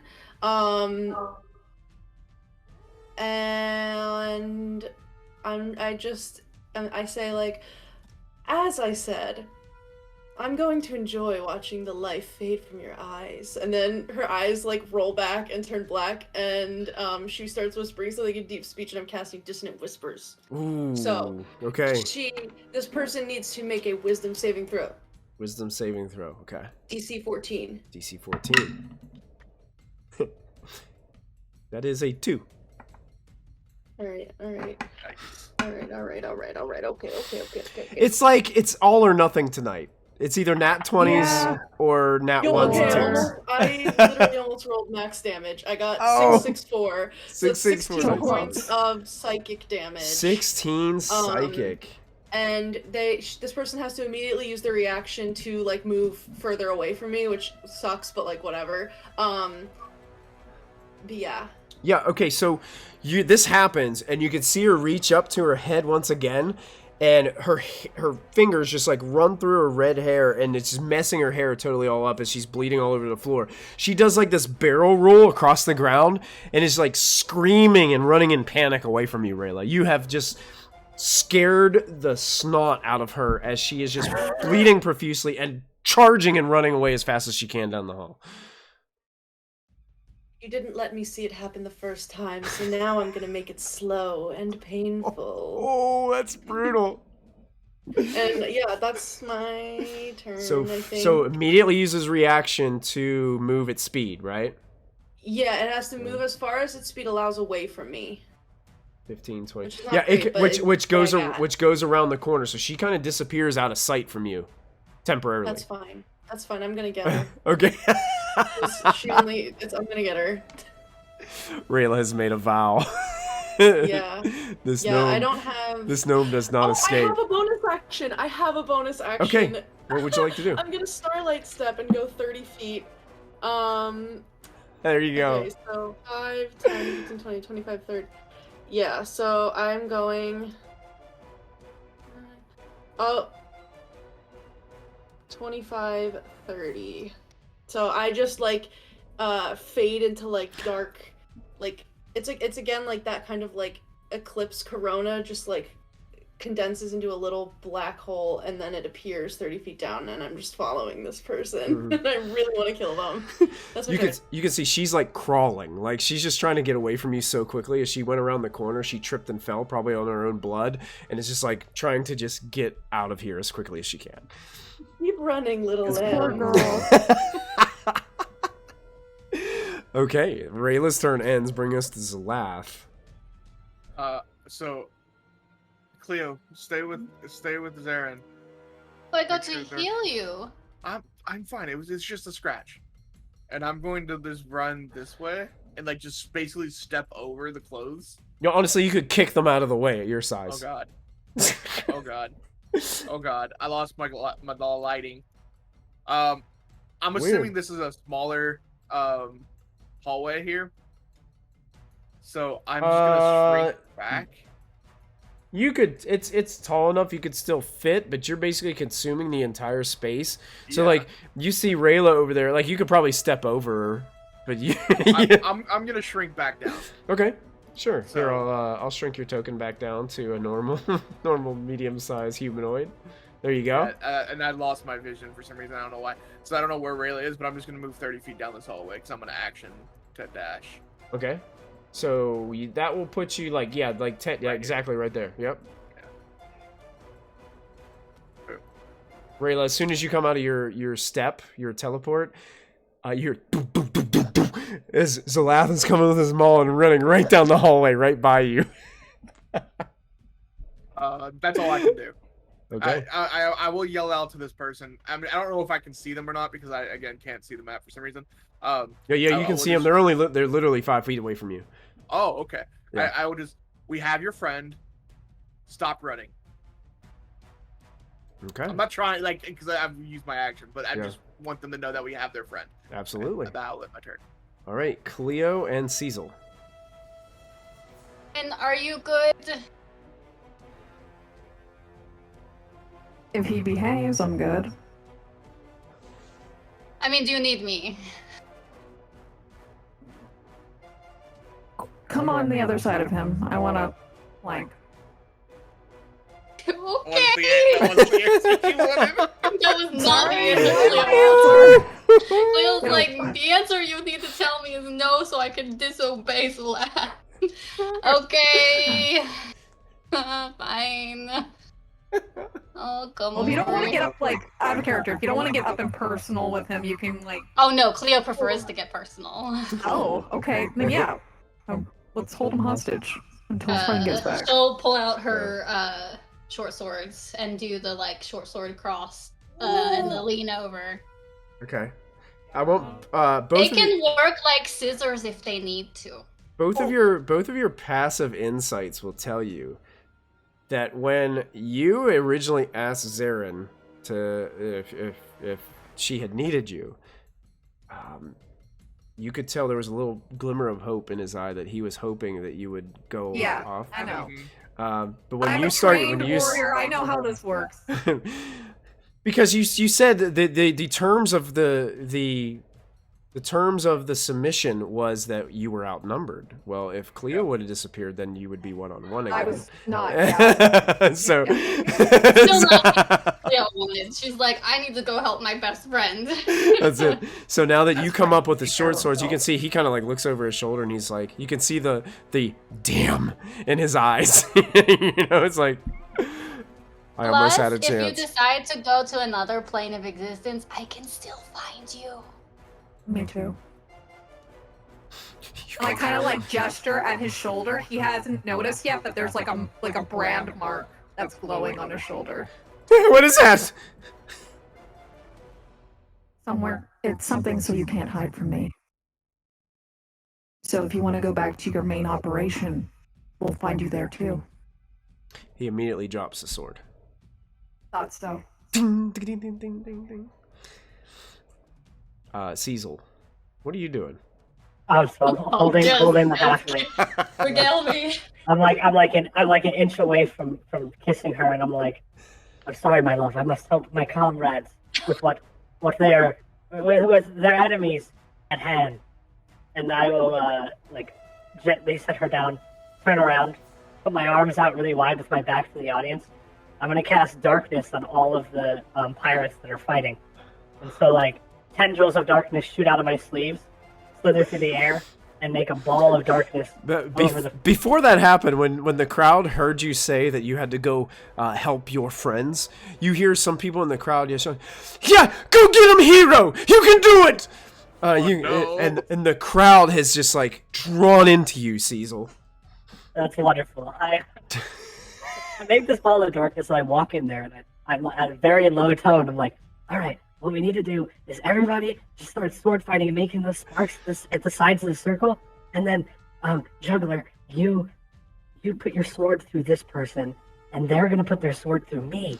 I'll die, and then we'll make you the hero in this situation. The Juggler kind of. So wait. So you cast darkness, and you go into the darkness with everybody that's in the darkness, and you're talking to them about this. Yeah. So they have no idea where this is coming from because they're just seeing nothing but darkness, right? I'm grabbing them and moving. Okay. Them. I can see. I Okay. can see. I'm like, you stand with your sword like this. You're able to see in magical darkness? Yes. Okay. Yes, I have Okay. double sight. Okay. Got it. And then I will take the sword and put it through my slime. Okay. But first, the Juggler's like, listen, I'm supposed to have a glorious death scene in this final shot. Well, I die, and little Dart there and points out to that little halfling. She becomes the next third marauder at the end of the show. Let's change it up for this one, okay? Because I'm trying to give you back your spotlight. So you're gonna be the big hero that kills the bad guy, that kills me, because I took way more spotlight than I was expecting to. Just hold your sword out like this. You put your arm down like this, look like you're getting stabbed. I'm gonna put this sword literally through my chest, through my slime. And you hold on to it like you just stabbed me and then you got stabbed. And I'm gonna just go with it, okay? Make a persuasion check.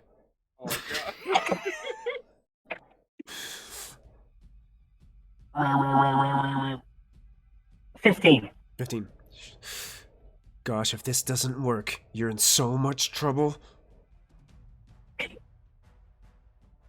She puts her sword out. I put the guy's arm down around it, and then I get him situated with the sword to my chest. Okay. I think that would probably be my full turn. That would probably take your whole turn, yes. so all of a sudden the stage goes black, and everybody's cascading, except for the halfling, who's probably like in front of it. Like, she's out there, like, in front. She has no idea what is happening. Like, yeah. This is not in the script. It's never happened before. Why are we doing this now? That's what's going on in her head. And all of a sudden, these black tendrils just rethinking her life choices right now. And that's where we will leave it, as you're adjusting everybody in the darkness. We go back backstage.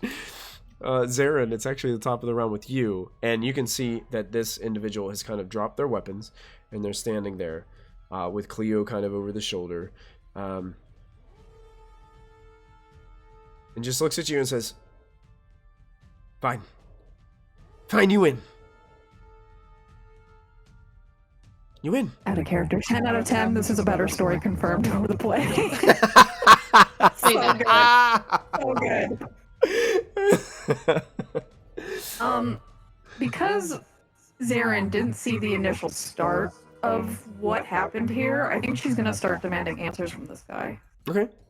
So what would you like to ask? What are you doing here, and why are you attacking my friends? Hey, listen, your friends came after us first.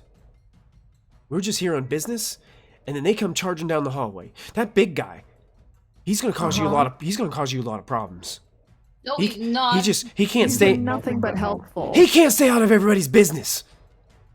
Let me ask you a question. Who swung first? Who's what? Who swung first? Well, I jumped and screamed at him with my sword. Well, that was your first mistake. But he was like all big and intimidating, chasing me down the hallway. He didn't have to do that, you know? He's not scary. He's scary! He scared me! He's a little scary. He is a little scary. Well, that would not hurt anyone who did not deserve it.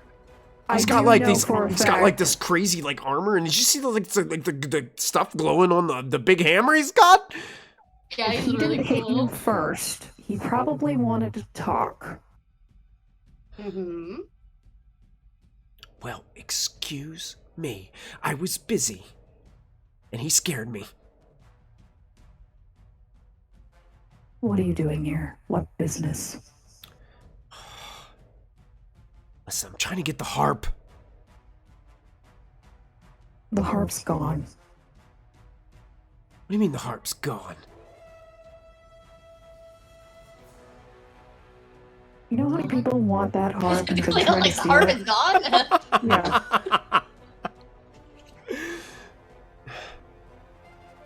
You're late. Somebody else got it? Or it was ours?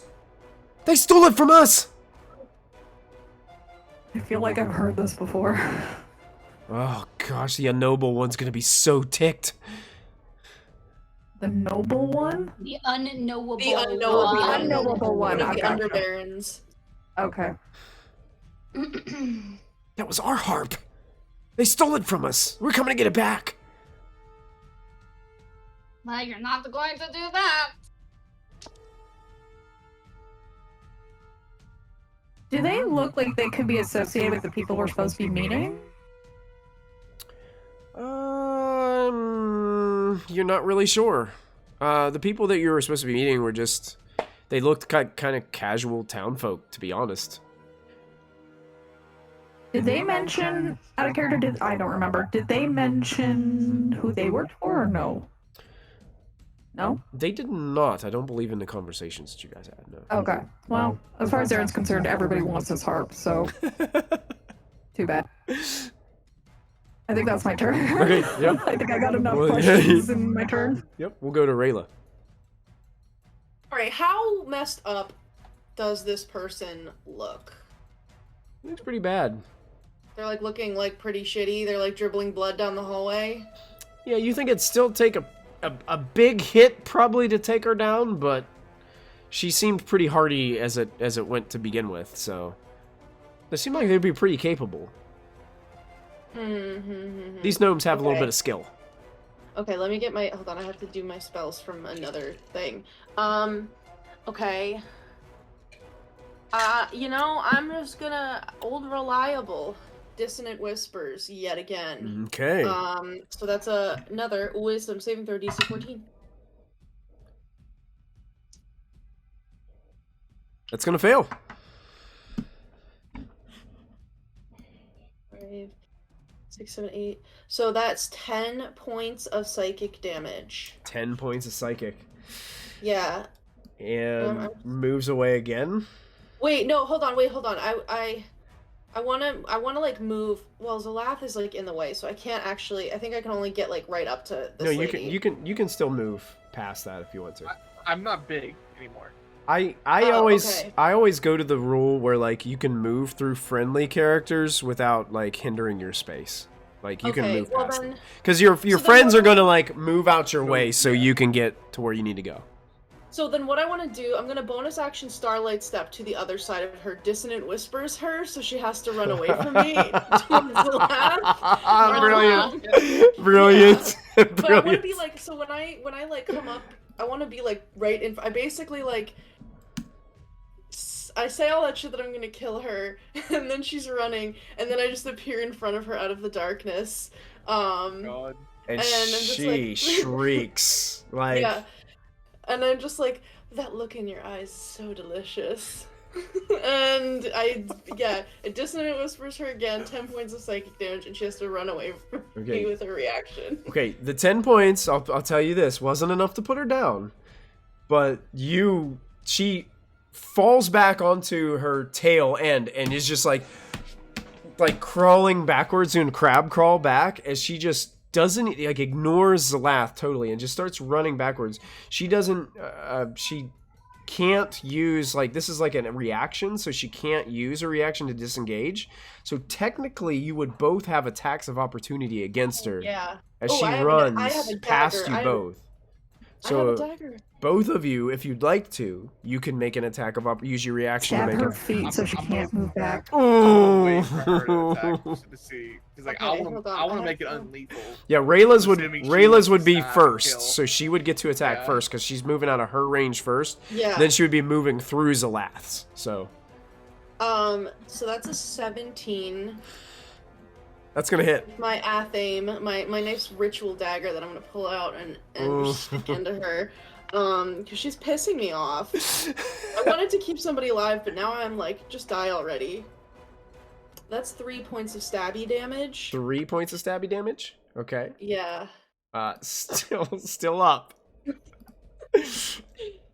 Well, So I stab into her and I'm like, Zalath, kill her. Yep. She moves. She tries to run by. You can see like she's bleeding profusely all over the place.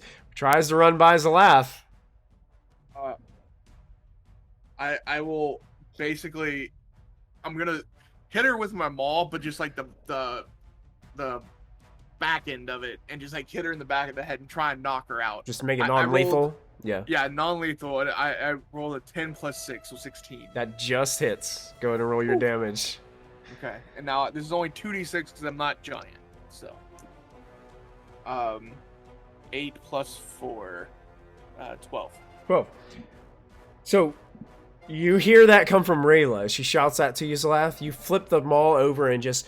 the The little gnome isn't even paying attention to you. She's trying to get away from Rayla as quickly as she possibly can.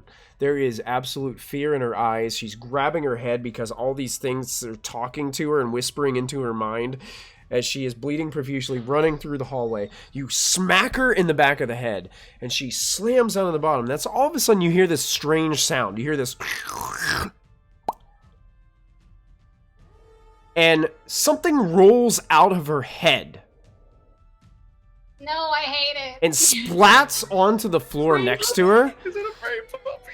And it looks like gray matter with this mucusy stuff like all over it. It looks like it has little legs on it. Oh, it's a brain puppy. Oh no. And that's where we're going to take our break for the Oh evening. god. No! Not the brain puppy. Brain puppy. It's Darius' worst fear. Oh. We know what the unknowable is now. No. So that's where we're going to take our break for the evening, guys, as I have to put the brain puppy out on the map. So I will do that during the break. Stay put with us, folks, and see what happens as this combat continues with these little gnomes that were sneaking backstage, trying to get somewhere. Oh no. So we'll be back in just a moment, so stick with us, guys. See you soon. Yeah, baby.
welcome back, Twitch.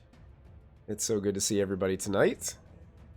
We are going to jump right back into things as Zalath has just slammed down upon this red-headed gnome.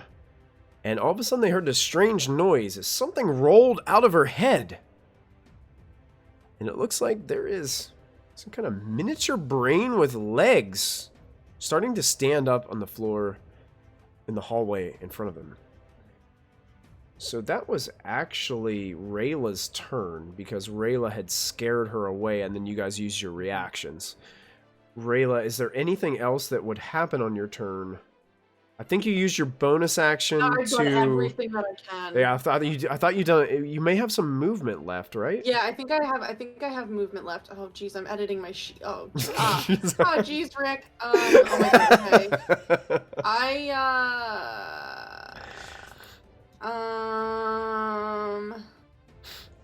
You know, I don't know if I want to be near the.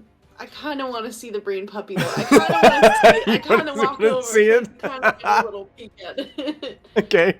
Okay, that's it. Okay, so Rayla comes around the corner and you see it. It's this. I mean, looks like a size of a small dog, so it's probably larger than like a typical brain. And it starts to like get up onto the ground, covered in some type of mucousy substance. That would end Rayla's turn, bringing us to Zalath.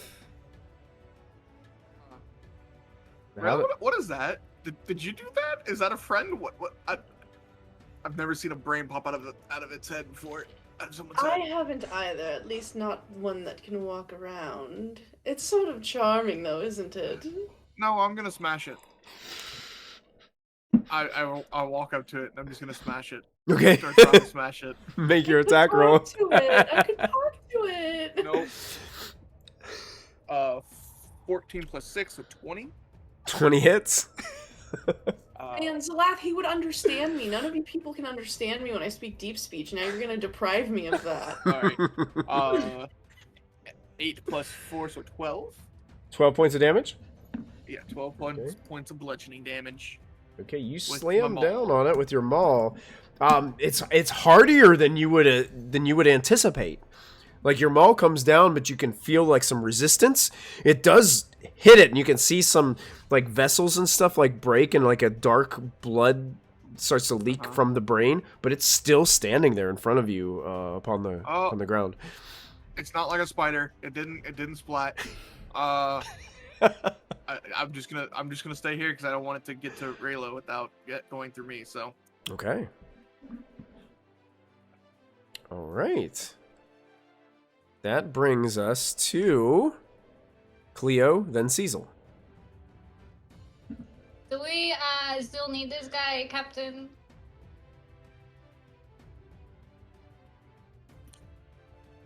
Give us a reason to keep you alive. Hey, look. Or dogs. I surrendered. I dropped my sword. Then you said a bunch of mean things about my best friend. I answered all your questions honestly. Then you owe Zalath an apology. Mm-hmm. What? Yeah, I'm You gonna were like. insulting I him think in front of Cleo her best starts friend. to like close the swords just a little bit around the sides of his neck. Okay. Captain said what she said. I'll apologize. But after that, will you just let me go and leave me alone? Are you going to be coming back here?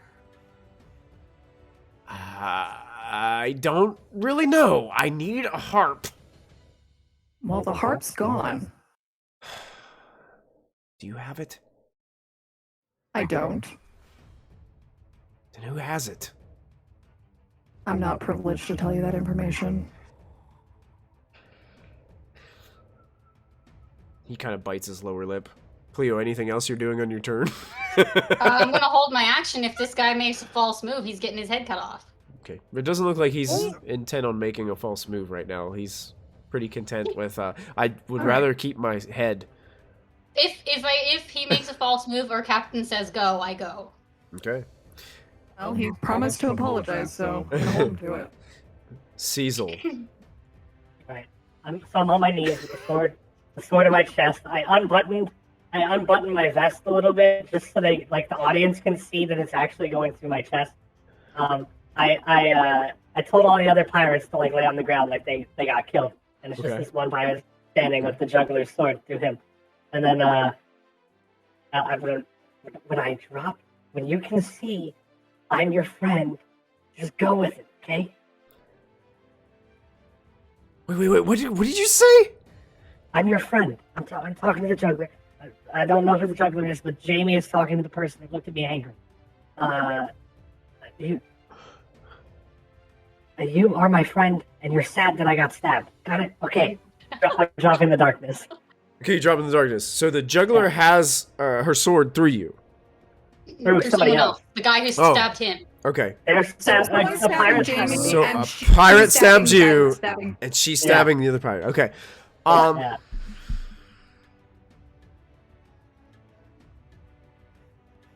So you can see in the magical darkness, but they can't. Yeah. So- I'm trying to set them up as best as possible. What I'd like you to do is go ahead and just make a general dexterity check for me to see Oh, good. how well you can position this It's visually. terrible at dexterity. 5. Okay. Excellent. So the darkness drops. Both pirates have their a pirate and the marauder, the juggler, both have their swords through you. No. As the darkness Oh, Lord. falls through. And then you hear a gasp from the crowd. Everything goes still. You can see both blades are through Cecil's form. And the pirate and the marauder look at each other. They look back at Cecil. You need to stab that pirate right now. You need to stab that pirate. You need to stab it. So the marauder like kicks you off of the blade and then goes around and does this majestic kind of elaborate swipe over the shoulder and comes across the pirate. The pirate goes "Ugh!" and throws a sword like way up in the air and like falls over a barrel behind the background and just tumbles to the floor. But no applause. No applause happens. My friend,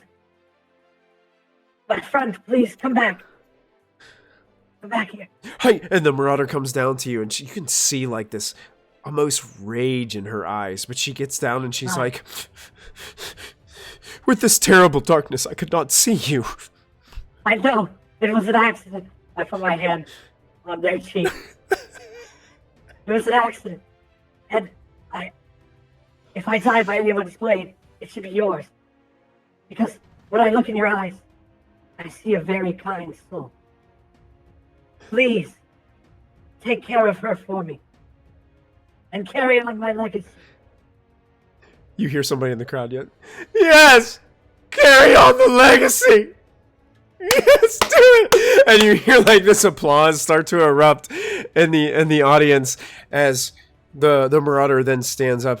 She says, "I will."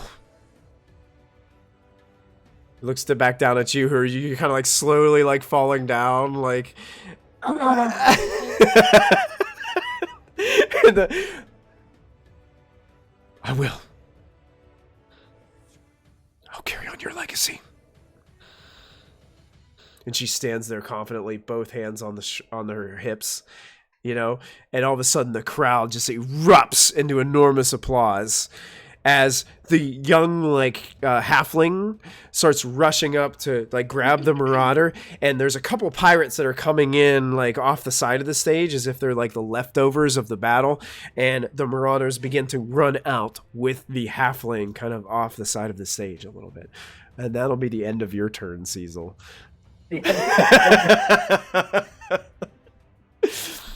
Bringing us to the halfling and the brain puppy.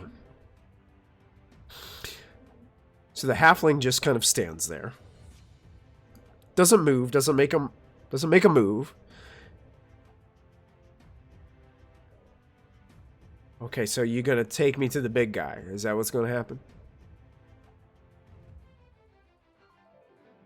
Okay. I mean, I guess I got the time.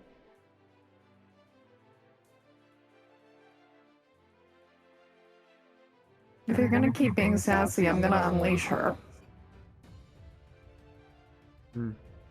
Oh. No sass here. Let's go. You start kind of like walking with him. I would say that's all he does. Yeah. Brain Puppy, seeing that Zalath is right in front of it, is going to multi-attack. Uh-huh. He's going to first attack Zalath with its claws. Yep. Mm-hmm. As it jumps up at you to try to rake at your... that's a dirty 20. That hits, yep. Okay. So Let you... me heal you. You will suffer 6 points of slashing damage, Zalath. Okay. 6 points of slashing. Then all of a sudden you get this really woozy feeling. Like you're... you just get very lightheaded. And I need you to make an intelligence saving throw, Zalath. Mm-hmm. Super good at these guys. Please do not do badly. She would have said that before I rolled. Oh. You Wait, don't forget the inspiration. The inspiration. You still have it. You have inspiration. I You do have have. I inspiration. do. I will use my DM. Roll better this time. Because that was a 1. Oh, that would have been bad. That's a 2. Oh, So 3. a 3. That is a failure. Buddy. You take 7 points of psychic damage. Okay.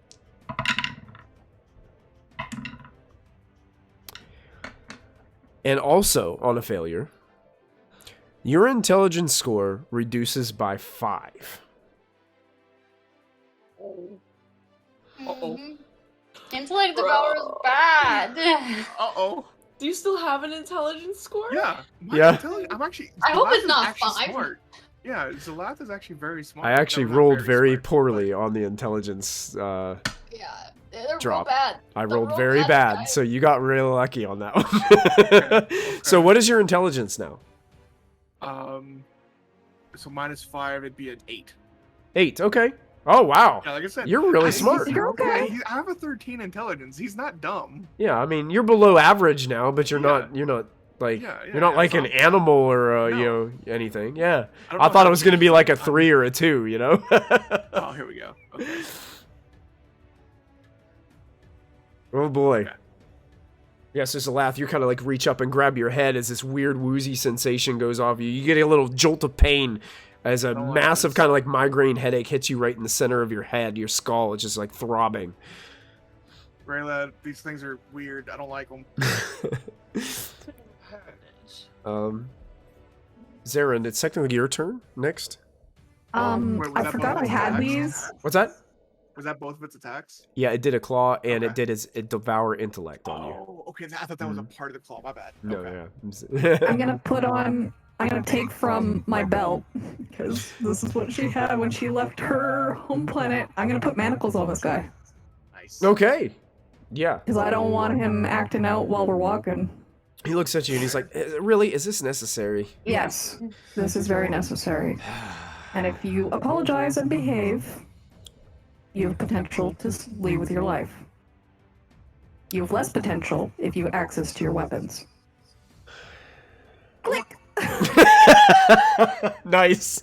It's a click. You got the manacles. He turns around and he starts to walk. So I would guess you guys would get to like I have 2 pairs of manacles just cuz. you guys would get like to the end of the hallway like on your turn. Just as you're walking forward, kind of pushing them along. I would say probably Cleo's probably like walking beside you at the same pace. Rayla, you can see this thing like jumped at Zalath and clawed at him. Yeah. And then Zalath grabbed his head, turned around, said he didn't like these things. Yeah.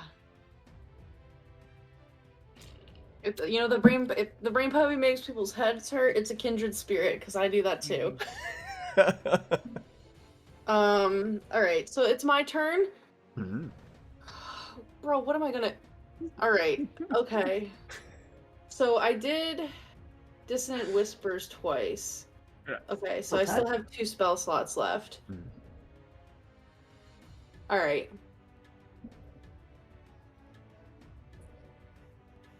Can I...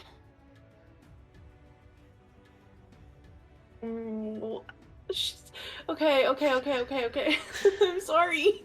Okay. What would Rayla do? Yeah. I kind of want to I'm just like standing over it. Can I just stand on over this person's body? Uh-huh. Okay, and so I'm within 10 feet of the brain puppy, right? Well, if you're standing over the body, you're within 5 feet of it. Yeah. Okay. Mhm. You sure you wanna be that close? Yeah, I just want to try casting something else. Okay. I just want to try. I just want to Gotcha. switch it up a little bit, you know? No, yeah, you do you. So I think it would be really cool and fun to cast Arms of Hadar right now and use my last sorcery point to cast Careful Spell so that Zalath automatically succeeds. So the brain puppy. Okay, so basically, Rayla's hair, instead of it just being tentacles erupting from her, it's basically just her hair does it. And what is it? I invoke the power of Hadar, the Dark Hunger, and batter all creatures within 10 feet of me. So he has to make a strength saving throw, and then on a Okay. fail, he takes 2d6 necrotic damage and can't take reactions until his next turn. Oh. Okay. Strength save. And Zalath takes half damage but has no other effect. That's gonna succeed for you. You're good. It failed. Okay, so Zalath, you take 4 points of necrotic damage. The brain puppy takes 8 and can't take reactions until the start of its next turn. Can I just pull Zalath back? Can I just pull him back? You can probably pull him back. I was You're- so, Whatever movement you would have left would be halved when you're dragging someone else. Yeah, I was I think I was down here because I wanted to see Yeah. the brain puppy, so Yeah. I was in the corner, so I went 5, 10, I went 15, Mhm. so I can only pull him back A square, basically. one Yeah, square, like but 5 I feet. just wanna, I just want to pull him back 1 square. Sure. Okay. Yeah, you and grab him. he's- Yeah, I mean, he's tough to pull, but you can pull him back and he stumbles backwards from the creature. Yeah. Yeah, that's probably the careful spell. Probably the Arms of Hadar probably push Zalath 5 feet. I back. will say this though. You were 5 feet away from the brain puppy, and you're pulling back out, and you're And he can't technically. take reactions because Because your spell. Exactly. What was the damage on that again for me? That was 8 points of necrotic damage. 8 points of necrotic. Got it. Yep. So can't take reactions, so it doesn't get to snap at you. It seems to just shudder. It doesn't make any noise because it doesn't have anything to make any noise. So it's just shuddering back and it's kind of sloshing around in that liquid that it kind of came out with that was inside the head of this other red-headed gnome that's on the floor. It is still up. Does the gnome take damage? The gnome's done. Gnome's dead as shit. Oh, she's dead? Gnome's got a big hole in the back of her head where this thing erupted out of whenever it hit the ground. Yeah. Damn. The gnome Um, technically didn't have a brain left. Yo, okay, but here's the thing though. Here's the thing though. For my bonus action, Okay. can I try to telepathic speech with this brain? Why not? So yeah, I can form a telepathic connection, and we can speak to each other. And to understand each other, we have to speak mentally in a language that the other knows. Okay. So I don't know that Rayla would know to speak deep speech at this thing, but I just want to connect with it, and I kind of just want to I'm just trying to see what's going on in there, Okay. and I just want to be I'm trying to ask it what are you? Okay. You don't get speech back, but you get this feeling or notion of a reliable and loyal servant. that is primarily trying to do its duty to please its master as much as it possibly can. It should become my servant instead. Would you be interested in serving a new master, little brain puppy? Okay, Rayla has a pet intellect devourer that just sits on her shoulder and just. From Baldur's Gate 3. That's all she wants. I love Baldur's Gate 3. I literally will save scum until I can successfully get us every single time. I don't care. Yeah, that's my turn. Excellent turn. Okay, then we go to, after Rayla, we had Zalath. It's actually your turn next. So Rayla. Oh wait, yeah. Was it? Okay. Yeah, Rayla and then Zalath. Yeah. So you just got pulled back from the creature a little bit, and Rayla was her eyes kind of like went black as she's looking at this thing, and you're not sure what's going on, but she's doing something. Oh yeah, she just hit me with some hair. Yeah. It burned a little when it was pushing you away, but it pushed you away. First things first, I'm going to second wind. Okay, yeah. Rayla put me really low. I might have gotten you into single digits. Oops. Only rolled a 2, so I gained 5 HP back. Hey, that's a net gain of 1. Yep. After the Arms of Star. We're coming, where the healers are coming. And I'm gonna move back up, and I'm gonna attack it. Because he's not as smart as he once was. That's true. So, okay, I mean that was a pretty good hit. That was 17 plus 6. So Absolutely. 23. Yep, definitely hits. Cool. Double ones. Oh. So 6 points of bludgeoning damage. 6 damage. Oh gosh. Yeah, So Zalath, this time when you You're slam down, struggling. you get the notion this time, like, it's not just hardy, but something about it seems resistant to the type of damage that you're dealing. Okay. Which is part of the reason why you don't think you've smashed this thing and you're just goo on the floor right now. Okay. Yeah, that will end my turn. Okay, got it. After Zalath, it is Cleo and then Cecil. I think Cleo is a little off leash now because Zarin has got this guy under control, so she's gonna run to the door because my friend still hasn't come back in yet. So I'm a little worried. Okay. So I'm gonna run right here. But that's my action and dash and movement. Yeah, and to get here. And as you're running around the corner, you saw the last hammer slam as you see Rayla and Zalath down the hallway, and there's this strange little small dog-like creature standing in the hallway there that just looks like this blob of... Yeah, it looks nasty. And Zalath's just and slamming down on it. His maul is kind of bouncing off of it as he hits it. For some reason, it's not doing what it's supposed to do. Don't like it. I just look as I see her come over. I just look up, smile. This thing's creepy. Yeah, I don't like it. Stay away from it. And that would end Cleo's turn probably, because unless you got a bonus action that you can do. I don't think I can move my planar warrior, but let me just double check. Okay. Choose one creature. Extra damage. It doesn't say how many times I can use this ability. Let me just double check if I can just do it again. Okay.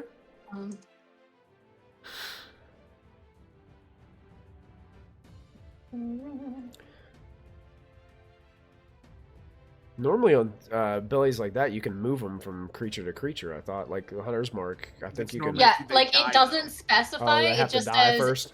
As a bonus action, choose one creature you can see within 30 feet of you. The next time you hit that creature, it does extra damage. But it doesn't say that there's only a number of times that I can use it. And it doesn't say that I can move it either. So I would assume you can move it if it's a... Yeah, I think... What probably. does DM think? Yeah, I think I'm gonna leave it up to you. I would say you could do it again, and what we'll say for right now is we'll like rule it like a concentration type thing. So like it'll break concentration from the other creature that it's on. The one that died. So basically you're just moving Technically, up. it's still on this one. Well, you just have to use your bonus action each turn. So it just takes Yeah. up your bonus action each turn to use this. Yeah, that's fine. Ability. I'm fine Because with that's that. all I've got right now. So I will move bonus action, slide it over. I mean, it's technically the same creature to the intellect devourer instead. Sure, you got it. I'll put a little blue mark on there, and that thing is marked under that as well. There we go. It just sparkles with starlight, like sparkly starlight around it. It starts to sparkle in front of you as a laugh. Oh, it's pretty now. Pretty. No, it's not. It's still really spooky looking. Still pretty gross. Cecil. So I'm still laying on stage. The curtains are still open, I'm assuming. They are still open, yes, but there is roaring applause happening at this current time. So I'm going to, because I assume I still have my stuff on me. So the hand that's not visible to the audience, I'm going to start casting Shape Water. I'm going to have water come out of my water skin and kind of like float up. It's like my soul leaving my body. And it's going to float over to like the edge of the stage.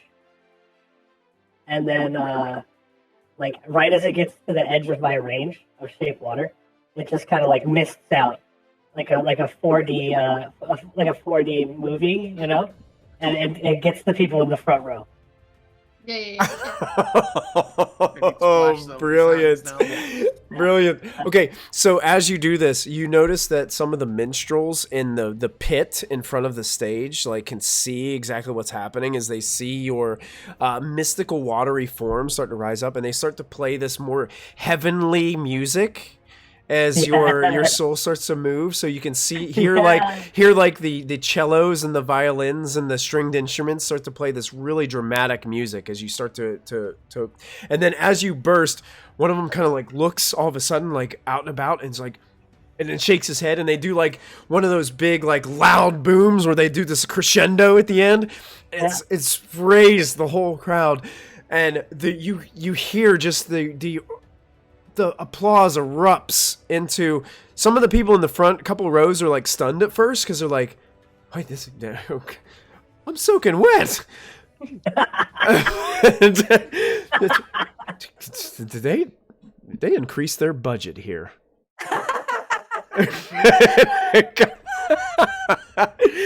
And the crowd seems amazed, and like the employees who are working seem amazed. And people start throwing like gold coins and stuff like onto the stage, and you can see like this everything just starts to go nuts in this place. Like a roaring applause. People start going crazy, like hollering out, and you hear once the individuals, as the people start to kind of calm down a little bit. You can hear some of the people said, "That was amazing!" And somebody else in the back, "I got my money's worth!" And you can hear everybody like shouting out in the crowd. They're just so pleased. And then all of a sudden you hear like the music starts to change into more like kind of an upbeat march. And you can see some of the cast members on the stage start to line up in the back of the stage. And the little halfling reaches down towards you and is like, holds her hand out to you. It's like, it's time for our casting call. Okay, I don't really know what that means. so she kind of take your hand regardless. Pulls you up, and she kind of takes you back behind the first couple rows of actors and actresses to like more like a back row, and you're standing like hand to hand with the juggler as you get back there, and that would probably be more than a turn, but that's what happens. Nice. And the halfling goes, but the halfling doesn't do anything. The brain puppy gets to go. Mm-hmm. And the brain puppy is definitely going to do something. And because Zalath is like the only one really like tormenting it right now, Zalath, you would have been pulled away from it, right? Or no, you stepped forward to I it. moved back- I Yep. moved So back up it's to gonna hit it, it's gonna multi-attack you again. Oh, Huh? You get a claw attack. Oh boy. Wait, wait. What do you got? I have one skill slot left. Okay, wait, hold on. Rayla's got something for you, Zalath. I have to wait to see if it succeeds. Okay, well, it would be a 21 to hit, so I'm pretty sure that's gonna hit. Yeah, Okay, so then I'm gonna use my reaction to cast Silvery Barbs and force it to re-roll and take the lower roll. Okay. And then I am going to give Zalath the advantage on his next attack roll, ability check, or saving throw that he makes within the next minute. There you go. Keep track of that, Zalath. Mhm. Okay, so my first roll was a 17. Here's the second roll. Yeah. A 5. Okay. So that's a gonna hit 9. So it's gonna miss. Yeah. So Yeah. you hear the incantations That's my being cast reaction. from behind you as this thing goes to try to attack towards you with its claws, and it falls short, scrapes the side of your armor, and falls down beside you. But its multi-attack also allows it to use its Devour Intellect ability again. Mm-hmm. no. But you have advantage. That's a save, right? But it's not going to target you. Oh. No. Because it can choose a creature within 10 feet of it. Oh no. So it's going to choose Rayla this time, because Rayla's the one that's kind of trying to get into its brain and kind of talk to it. Yeah, because I like literally the thing that I say to Silvery Barbs, it is like, well, if you're not going to serve me, then I will make sure that you fail in everything that you do. Nice. You need to make a intelligence saving Okay. throw for me, Rayla. Please do better. You don't have advantage if you need it. From what? From what? The DM's You have inspiration. a Everybody DM's inspir- everybody had DM's inspiration to start this session, so you guys should have Okay, it. okay. Yep. What is my? Okay, I have a. Oh, I'm gonna use that. Natural 20. For Oh, the other, yes. the first roll was a 4, so. Okay. Oh my god. That's, yeah. That's a turret. It's 22 total. So on a save, nothing happens to you. So you feel like this push, mental push on your mind and your brain, but you're just mentally too strong for this creature to break through, and you just push it out. Yeah, and I'm just like, a servant should never raise a hand against a master. I am a god, and you are a speck on the ground. And I'm like in its mind saying all of this. Fantastic. All right, that ends its turn, and we're technically to the start of the round. Zarin, we're back to you. I know it's I just kind of keep like pushing him. Yeah. Yeah, I'm just pushing him till we get to the hallway so we can see what's going on. Okay. Yeah, you would actually get to, like, it would take your whole movement, but you guys actually Yeah. push him to the end of the hallway where he like looks down the hallway and he can see what is happening, and you can tell there's a change in his demeanor Okay. as he comes around the corner and sees this. He doesn't move, he doesn't do anything because it's not his turn, it's your turn. So, but Right. you can see that there's a physical change in the way that he is looking down the hall, and you can see that there's a tenseness about him. I'm holding my action Okay. to stab him in the back if he makes the wrong move. You got it. Very good. That's my turn. That's your turn. Rayla, we're back to you. Oh shit! It is my turn. It is your Wow, turn. That was a Yep. reaction. Yep. Okay, I only have cantrips at this point. So, where is this thing in relation to me? Okay, I'm not up on it. That's cool. Yeah, you're 10 feet away. Mhm.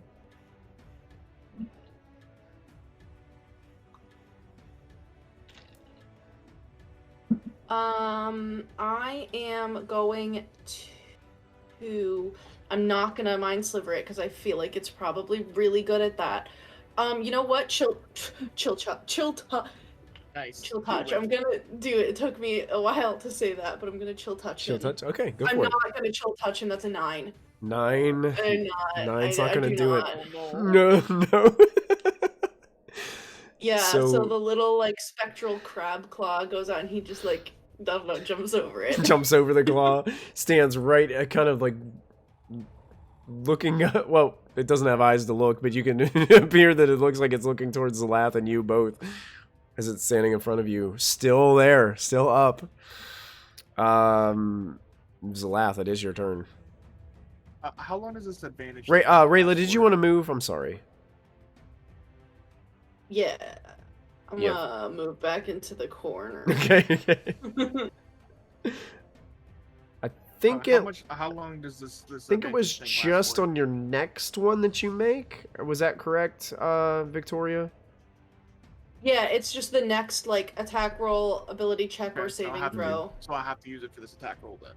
I think so. Yeah. Yeah. Yeah. It's the next whatever one of those that you do. Yeah. Yeah. Alright, so I'm going to attack it, Michael. Okay, you got it.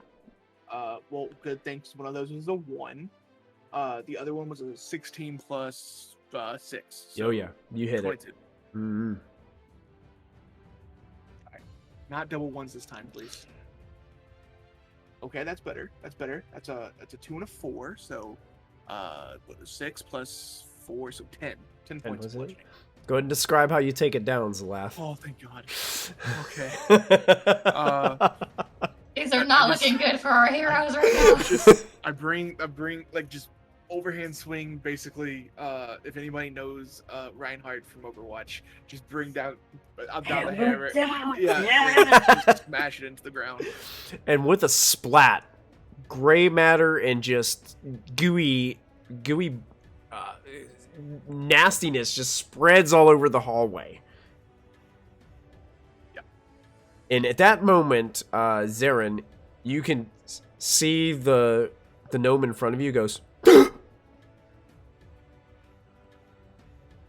Doesn't move, but just does that. Gasps. Okay, I'm still holding. Okay, I'm gonna take you guys out of initiative order Oh God. Okay. because we've been in initiative for a Run long and time. heal Celeste real quick. Just immediately. Let me find some. Yeah, I kind of just like lean up against the wall, and I'm just a hammer, just kind of using the hammer as a support also, and just leaning up against the wall. I was at 11 HP. Yeah. If yeah. anyone needs more, I have Leon. Yeah, as well. I think, Zalath yeah. got beat up that encounter.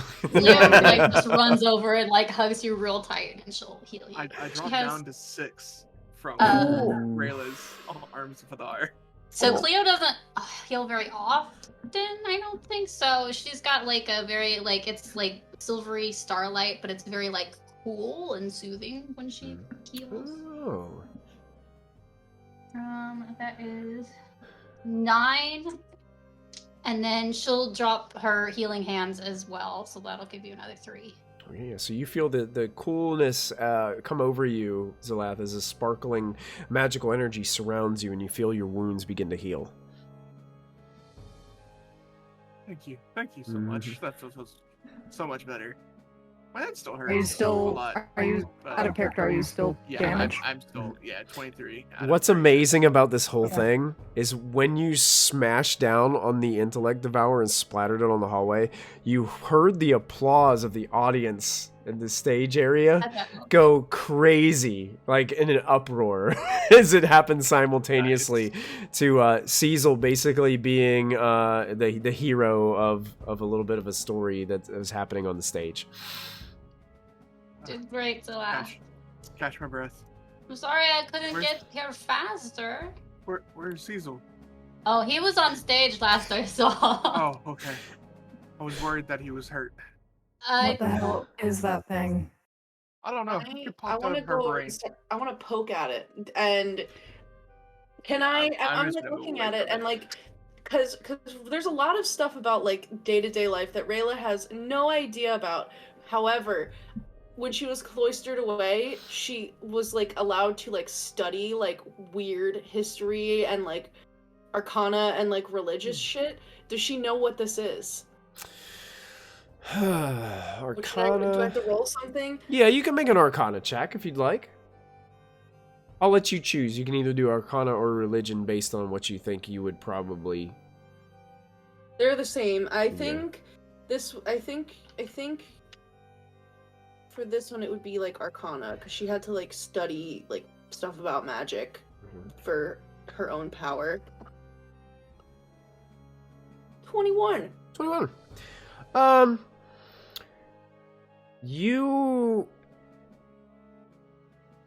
You had a hunch when you started to pull into the harbor of this place, when you pulled into the docks, when you saw that nautiloid, and you saw the influence and presence of mind flayers throughout the city, that you know that you have heard things. You probably may not have had too many, like, first-hand experiences with them, Yeah, but no. it's probably just because of what you and your people have known about them for extended periods of time that they can be very dangerous. And you would probably know that these things like to use these creatures to consume the brains of innocents and use them as servants and spies. And the great thing you would also know, probably with a 21, is that anytime one of these little brain creatures consumes the mind of the individual, it actually takes basically all its personality, its thoughts, and kind of warps itself into that person and gains that knowledge as well. So I know that it's called an intellect devourer, right? Oh, yeah, you would know that, yeah. Okay. There's a laugh. You said that this little creature made your head hurt. Very much so, and it still hurts, like, because I don't gain my intelligence back yet, right? Not I yet. don't think so. I didn't think so. Yeah, it Well, still it's a very good- much hurts. It's a good thing it didn't hurt your head more, because if it had, you likely would have died. It's like How is that? It's an intellect devourer. Wait, did it steal my intelligence? Servants of mind flayers that are adept at infiltration, for they can take on the memories and personality of an individual.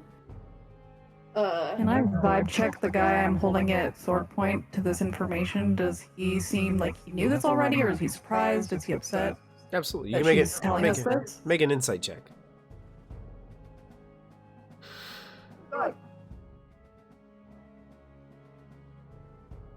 Leo was thinking about going to get Cecil, but now she's just tucking it closer to the Not ladder. 19. Don't 19. mind players. Don't Your mind it. hunch is the way this gnome is responding is he's probably got one in his head too. Hmm. Mm-hmm. I don't know if he's gonna fight me, but I'm gonna try and put the manacles on his feet. The other pair. Okay. Yeah, you Like, while probably I'm standing behind he's him. probably still standing in a little bit of shock from what he saw. Okay, So well, you can just since kind of I'm like already slam the behind him- manacles on him really quick. Sure. Yeah. Yep. It just kind of happens. At that point, when you slam those manacles on, you hear another roaring applause. Because over on the stage, Cecil, you're walking forward with the juggler and Kithly, the little halfling. As you guys are walking forward, it seems the other row has passed back beyond you, and you're standing front of stage. And the crowd is just going nuts as you guys walk forward. Just roaring applause. You can hear that march kind of music still playing. And you guys all like, and Kithly like, and this is where we take our bow. Okay? Okay. And then you guys all kind of like bow together, and we take a second one. We do a second one. Why? I don't know. Just do it. Okay. you take a second one, and then you kind of like split off. You leave the juggler, and you split off with Kithly and go around the outside of the stage where you stand. And it seems like all the rest of the cast members kind of stand out there in various parts, and they're all waving as the stage curtains begin to close. And I want to chase after like the closing curtain to like see if my friends maybe saw me. You're I'm trying to, you're looking around. You look up at the box where your friends were sitting, and no one is there. all right. But then- I don't know what to do now. I'm just standing around. Okay, you're just standing there. And Kithly walks up to you. What were you doing? What are you talking about? I was looking for my friends when I was seeing if they were watching. Okay, well, and she kind of like pulls you away, and then all of a sudden the juggler comes up to you. I shouldn't be having this conversation by myself. And she walks up to you and she's like, "What do you think you are doing?" I am protecting my friend. From what? I don't know. They said there was something was going on for sure backstage, and I was trying to help make a distraction, and I think I did it. I think I did good. I think you did amazing. That's so sweet. I didn't know what I was doing at all. That I've never seen people throw gold onto the stage after a performance like that. I thought that was normal. I've never been to one of these. The before. juggler like puts her hands up against your cheeks like this. She's like, "Where have you been?" Well, I'm normally with Cleo and Zola. I've been on spelljamming ships. I don't really know. Have you thought about doing this for a living? I literally had a talk with one of your people earlier, I think. I think you seriously need to think about it. And do me a favor. Yeah. Find your friend who looks like an angel. We need Oh, more. that's Cleo. We need more pyro. Oh, okay. All right, yeah. I thought you were mad at me. I thought you were going to hurt me. Oh, I was really mad at first. Don't get me wrong. Oh, But when the gold starts flying on the stage, my mood changes. Oh, okay. I gotcha. I understand. You're like a real pirate. Yeah, see, that's gold we don't have to take. We just giving it to us. See? Yeah. You're incredible! You didn't take my gold, did you? Oh, not at all. We didn't have time for that. I was too busy being mad at you at the time. Oh, I understand. I don't have a lot of gold anyway, so. Well, hey, think about it, really. You've got a knack for this. Okay, I mean, who do I talk to? You didn't have any time, spend any time in a bard college, have you? No. I read a lot, so my friend Theo introduced me to, You should consider it. I hear the College of Whispers is a really good one. I don't know. I don't really like whispering all that much. I had to do it today because. Perhaps you like to be glamorous. Do you like to focus on glamour? I mean, flashy is more of Cleo's thing. I like tentacles.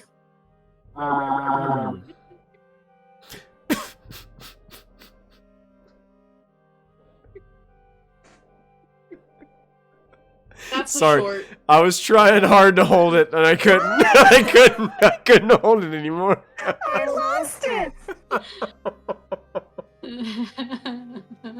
I really should go find my friends. I mean, I really don't know what happened. They were the ones that were making the noises backstage, I'm pretty sure. Well, that helped too. Yeah, but I guess they didn't see any of it, so it's kind of sad. But that's okay. Well, listen, think about it. Find your friends, take care of your situation, and maybe we can have an extended conversation about this later. Who are you? Well, like, do I have to talk to your boss or something? I am the boss. Oh! See, what I say around here goes. That's why you were so mad. Of course. Do you happen to know who the juggler is? Because we wanted to talk to them. That's who you're talking to. Oh! Hi. I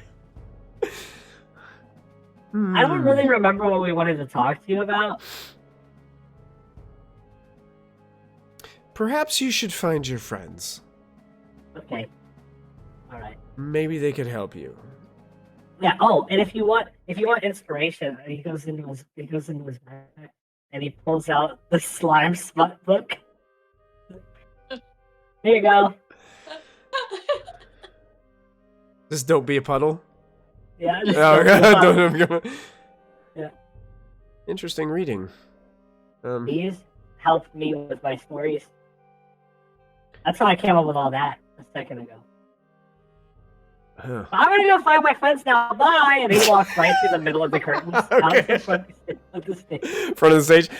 It's immediately walking out there. You are like, you can see that there were people like waiting around, and people start to rush up, like where they see you. But we're gonna pause that for a second. We're gonna go back to the rest of the group for a little while. I'm a celebrity now, guys. Yeah. You just got scouted.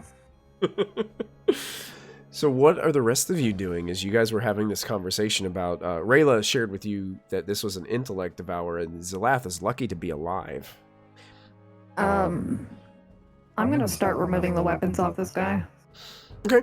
Yeah, there was a concealed light crossbow that he had, including 20 bolts that you take. There were 2 daggers in the boots. And he had a pouch. It was like it had some I'll coinage take in the it. pouch. Okay. I'll take the pouch. Is there any? I don't think so, but I'm just any hint of like orders. You don't find anything like think so. paper Okay. with written directives or anything on it. No.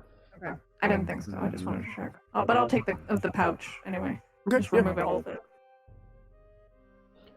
I'm still just kind of leaning up against Oh. this wall. Zalath, can you go get the crate? It was at the end of the stairs. Sure.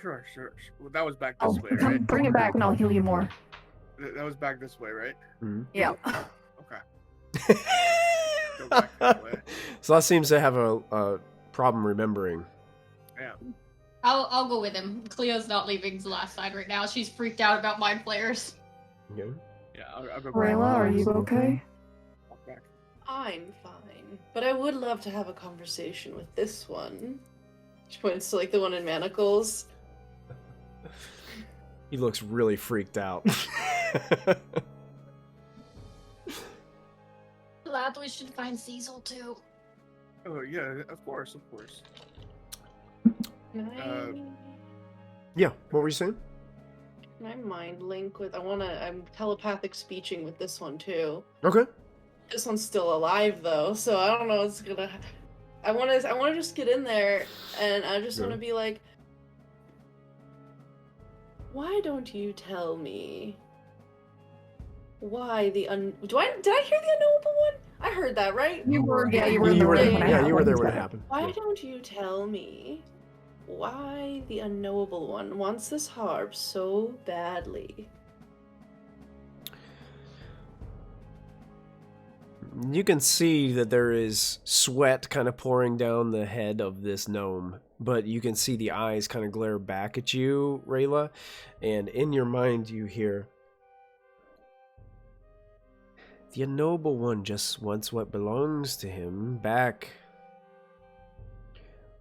You see, he stole this first. No one steals from the unknowable one.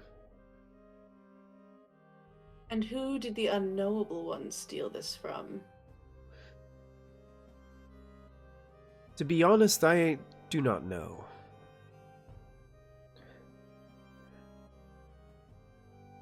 Do we want to? Do I believe him when he says I don't know? This This is all just happening telepathically. Oh, right, sorry, my You don't bad. hear it. My bad. See, Christy, this is how. Now you know how it feels. Now I know how it feels. I do this to you every Wednesday. I'm so sorry. This is karma biting me in the butt. Oh yeah, she's dishing it right back to you. I'm here for it. I love it. Keep going. Sorry. And basically, the you just hear, "I'm just following my orders." And what hole did you crawl out of on this lovely little rock? We have several Where- ways to enter the caverns below. Why don't you tell me one? Make a persuasion check.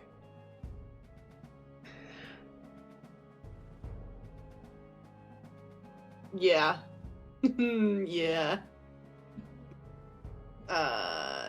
22. Okay. 22.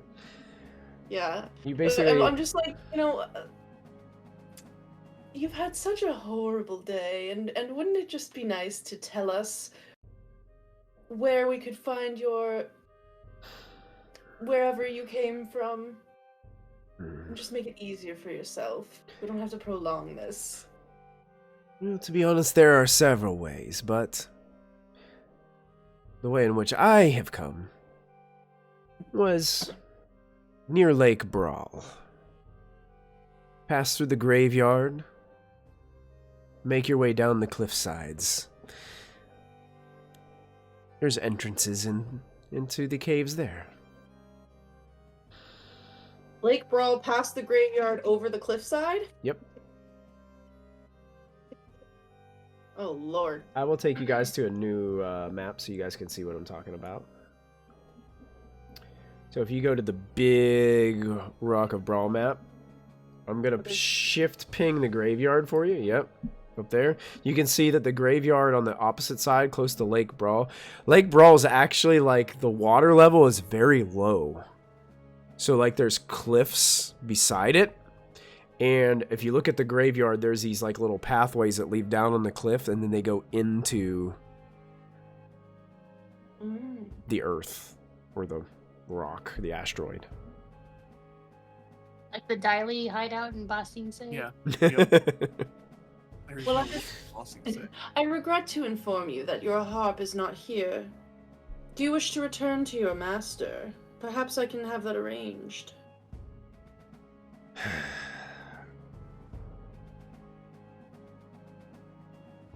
My master will be really upset if I return without the harp.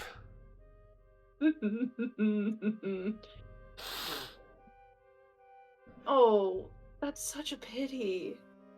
Have you ever considered finding a new master? You know, your compatriot was not so interested, but I am generous, and I can exhibit mercy in the face of those who have done me wrong, which you have. My brain puppy! I want a dog! You feel... I'm gonna get killed. My master takes good care of me. Damn. What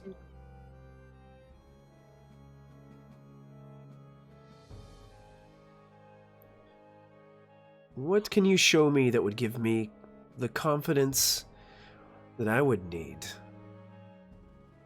And the safety I would have if I were to serve you instead of my current master. I go and I pick up the smashed brain puppy and I throw it into the person's hands.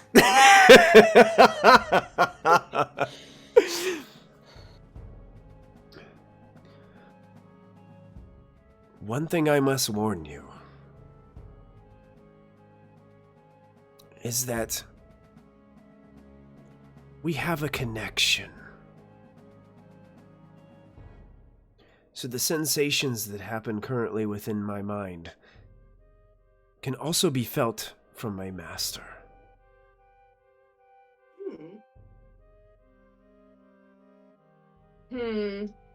Therefore, that might be a little problematic.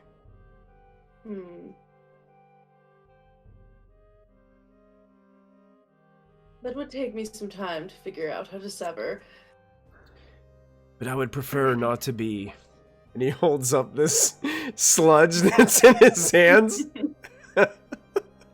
Oh, I know, you poor thing. And you guys are just watching this happen. Like, Rayla's like walking towards this gnome and sloshing squished brain puppy in its hands, and it's holding it up to it. You guys don't hear anything. I don't hear any of it, but she does it to me. I know what she's doing. I'm just gonna lean forward over his shoulder into his ear. I'm like, if I were you, I would listen to whatever she's asking you to. You just see the eyes shift towards Zarin and then back to you, Rayla. I'm gonna stop. a moment. And I'm gonna go back to regular talking. Okay.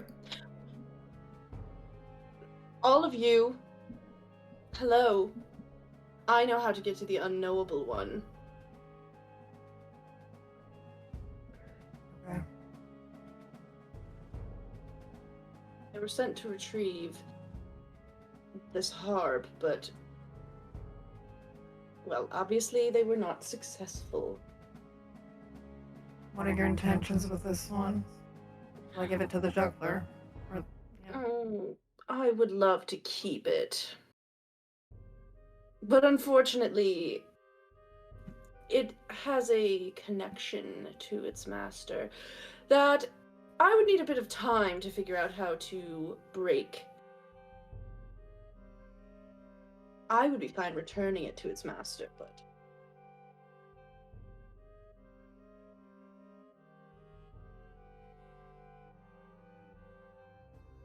How much time are we talking? You're needing to break a connection like that. Well, I don't know. I would have to research it.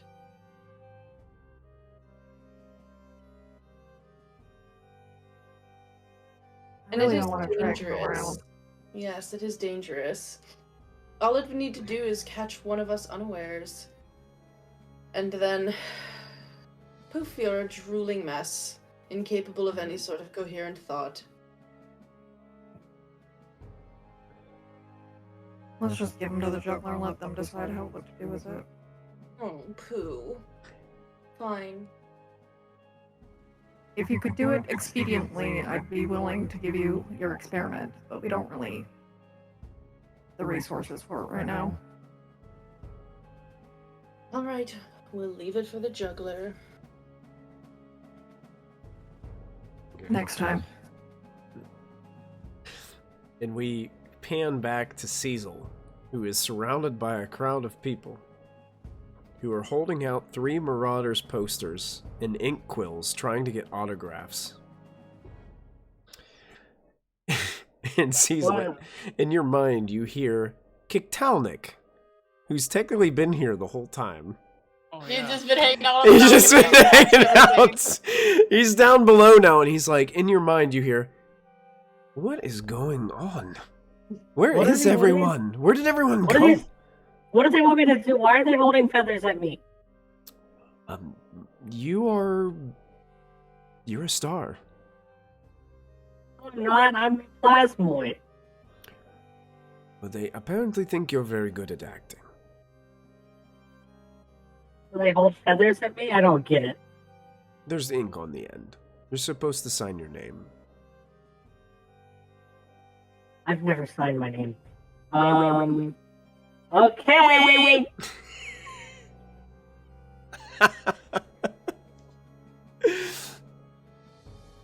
I think he just draws a little circle. And he gives the poster. Great. One of them's like, holds it up to their chest and then walks away. Oh, that made them very happy. All right, I'm just gonna keep drawing circles. There's about 20 people of varying ages and races that you're signing this with little circles on, and one of them like reaches out and tries to shake your hand. I'll shake Shake your your hand. hand. This is probably getting very overwhelming as it goes on. And Kiktalnik And in I'm your like, head. where the heck are my you're- friends? Why aren't they worried about me? Kiktalnik in your brain, you hear, What's going "Wait, we need to go find the others. What is going on? I don't know. I'm stuck. He like comes in, he starts like waving with multiple arms because he has 2 arms, but he also has 2 smaller arms that stick out kind of like down here, and he's like waving Yeah. them all away, and you see them start to respond to him, but you don't hear it like mentally, like he must be telepathically like talking to them, telling them, okay, the star needs to get his rest. It grabs you and starts to kind of like pull you back. You got a And- bouncer. Yeah, you got a bouncer with Kiktalnik. Thank you so much. I didn't know what to do, but I couldn't say no to any of them because they all seem so happy. Well, you did a very good thing. You did make them happy, and you were really good. And he, Thanks. I don't know where everybody went, but we'll see if we can find them. And eventually, Kiktalnik leads you, Cecil, backstage in the area in the hallway where everybody else is combined together. And you see there is a gnome with shackles on. Weapons are drawn. People have weapons out, and you see gruesome splatters of blood in the hallway. And there is another gnome laying on the floor with a massive hole in the back of its head. But we're not there. Cleo and Zalath left the other direction. Yeah, to go you get guys the left the other box direction. and look for Cecil. Yep. Cleo and Zalath, actually, as you get to look for the box, when you get back, the box is no longer there. Oh crap! That's not good. They said the box was supposed to be here, and I don't see the box. I don't see it either. So what do we do? I don't know. I guess we go back? Hey, Mountain? You okay? You've had kind of a rough day. My head hurts a little bit still. Well, and you had the dream last night, and then you were angry Oh, this that's morning, that's and you fine. don't get angry. Sometimes I get angry. I just don't do it very often. Sure. Okay. I promise you I am good. Except for this headache. It won't go away. I just, you know it's okay to be scared, right? Oh, Like, there's nothing of wrong course. with that. Of course. You're the bravest person I know, but it's okay sometimes. You get scared. I know it is okay. Okay. But I do not get scared very often. So I know. I guess, okay, we go back and we tell them the box is gone. so because it's not there. Should we look for another box? Well, I mean we could probably here. We got to find Cecil. We do need to find Cecil. Actually, you run into Cecil as Cecil and Kictalna come right around the corner, and they're looking for the backstage area. Cecil! I run up to him and like pick him up and grab him and hug him. There you are. I I thought heard you were missing. you did so good. I heard like a lot of it. Like, a Yeah. lot of it. Yeah. Until That we had was- to go in the other room. That was a lot. You have to tell me everything. Cecil, we had to fight this brain thing. It's it was really like creepy. it had like 4 legs. It was kind of like a puppy, but it was a brain puppy. But it was really spooky and not good. I don't like hurt my it. head. It hurt my And- head. I had to talk to the juggler by myself. Oh, we talked to the juggler too while you were watching the thing. What? I did not. Yeah, she gave us the box, but now we lost the box. That's bad. So I don't know what. He wants me to be an actor or something.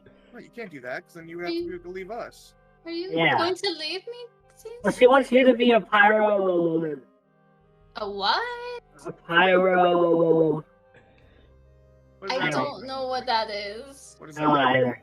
Oh. I'm not going to be on stage. Honestly, the like 2 seconds that I was on stage was 2 seconds. Wait, you were on long. stage? Well, I had to fly to. Awesome. No, it wasn't awesome. It was very scary. I was on stage for a lot There's a longer. lot of people looking at me, and I don't I'll like go on that. stage with you next time. That way you don't have to be scared. Oh, yeah, that would make me feel better. There were a lot of people. I'm sorry, Cecil. You should have come back with us. But I had to distract them. Protect you guys. You did a good job. Yeah, I it sounds like you guess. did a wonderful job. I guess. Cecil, Alright. don't leave me. I'll wait. I'm not. I'm not ready for you guys to leave me yet. I'm not. I'm not. I am not leaving you unless I have no other choice, and that is not going to happen. Yeah. We are with you for the long haul. Yeah. I think I'm not gonna be no stinking actor. I am not good at it, and I don't know how to do it. You know they have to bow twice? Yes. Yes. Why? I don't know. I I've watched plays before. You know what? If we go back to where I'm from ever, and you come with me, and before like you decide you got to go your own way, my uncle Jeeves does lots and lots of plays all the time, and he will tell you why, because he bows definitely twice? knows. Yeah, he bows twice. He does all this stuff. He is so cool. You will love it. Why do people want you to write on papers? I don't know. That's not usually part of it. I think usually he does the bows and then he just leaves. I wrote circles on all the papers. Except for like when it's like when I'm there and he'll like come and give me like a hug. Circles are nice. I like circles too. Circles are easy. good. You should have made a star. No, I I'm like not stars. a star. I'm not You're a star. not. That's true. You No, could that have could be made like your little thing. bubbles. It could be That's why I your made a thing. circle. Yeah. You could That's- be a star. What would I be? What would I You're be? my mountain. You got to draw a little Oh, mountain. I'm a mountain. Triangle. Okay. You're a I'll do that. triangle, I'm a circle, and you're a star. It's perfect. Great. We figured it out. Excellent. We figured it out. You guys now Alright, have a let's find a logo. Oh, I love it! Oh my god! We'll find just a random box. And bring it back with me. Yeah, a really big box. Just Oh, you're random looking for a random box? I'm just gonna Yeah. find a random Okay. box. Yeah, If it has we're gonna something try on it, and I'll find get it out. another box that looks similar. Okay, I will say that after about 10 minutes of looking around, you find a box that looked like it was one of the boxes that like had like a massive amount of like cashews or nuts in it, but it's been completely like cleared out. I found one random peanut left in the box and I eat it. Oh, Pick absolutely. up the box. It's salty. It's still good. Nice. Nice. I love it. Alright. Carry this box back to the Okay. Hey, Does this Captain. look- Does this look like the? Does not look like the same box. It's got grease on it. And if you've seen the box, it does not look like the same box. Hey, Captain. That is- We couldn't find the original box because it was gone, but we found this box instead. So here you go. It's not good. I talked to the juggler by myself. And they did a great performance. I heard most of it. I was a part of the play. You're gonna have to like redo, like you could do a recap when we get back to the like wherever we're going to stay. You got to show like on the ship. You got to show us like how you did what you did. I'll try. I don't really remember. I was kind of just acting in the moment. So, Okay. Cecil, yeah. where did the juggler go? I was in the middle of a conversation with them, and I got a little bit nervous, so I left. They were right behind the curtain. Okay. The halfling person was trying to talk to me, and then the juggler interrupted, and then I left. You mean Keithley? Yeah. She that- likes you. Keithley. She's just acting. No. She liked you before that. She was acting when we met her. No, she wasn't. She was when we were talking when you gave her the lines from the book. She liked Yeah, you. because she was happy because No. I gave her inspiration. No, she likes you. Weird. I'm gonna Just start even know me. dragging the gnome to try to find Captain, juggler. Am I Yeah. going to put the pig poop in the box? You might as well. We have no other options at this point, unless you. Oh, I'll go do that. all right. I'll go off. Do you want me to go with you? It's up to you. I'm putting pig poop in the box, so it's up to you if you want to be around that. Carla, will you join me? So, just in case he acts up. I suppose. Cleo or Cecil, are you gonna come with us, or are you gonna go with Zalath? Where are you guys going? I'm gonna go find the juggler because this guy is a problem, but he's not our problem anymore. Oh, I think I could get you to the juggler, no problem. Hey, look, I don't think I need to go to the juggler. I mean, didn't I answered all your questions. Cecil, lead the I way. mean... I'm going with Zalath. I don't want him to go by himself. I'll be right back. So Zalath and Cleo I'll are take down headed some- with the box? Yeah, we're gonna try and Yeah, find. we're gonna go fill it up with the poop. You guys actually find the juggler getting ready to go down into that place that the original gnome was trying to open. It is now open, and you see that there are several people like moving up and about. There is a stairwell that goes down into that door that was previously locked. Hello, juggler. Well, hello. Do you guys know anything about this? And pulls up a couple of broken lockpicks. And I kind of like lift the gnome. This is attempt number 2. It seems we're attracting a lot of attention this evening. There's a mess down that hallway. You're gonna need your people to clean up.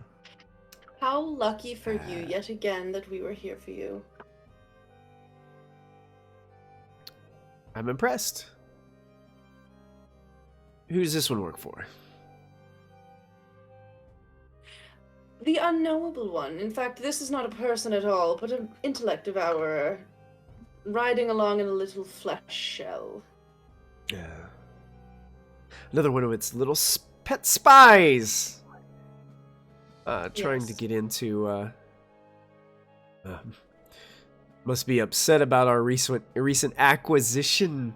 And the juggler smiles towards the gnome.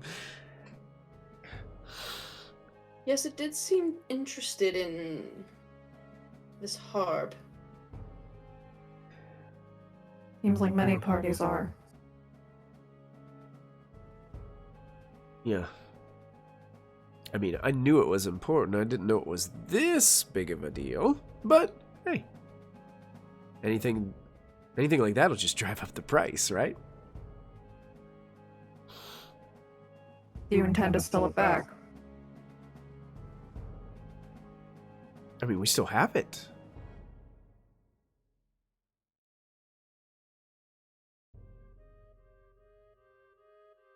So what do you want to do with this one? Oh, sorry. Go ahead, Rayla. If you have it still, then you should know that this is probably not the only group of individuals that are going to come and try to take it. And given that this one has a mental connection with its master, I would assume that some of what has transpired here, in part, has been relayed already. I agree. So we're surely... gonna get it on the move right away. Apparently, it's sparked a lot of attention, so we're gonna have to move this one a little bit quicker than we're used to moving the others.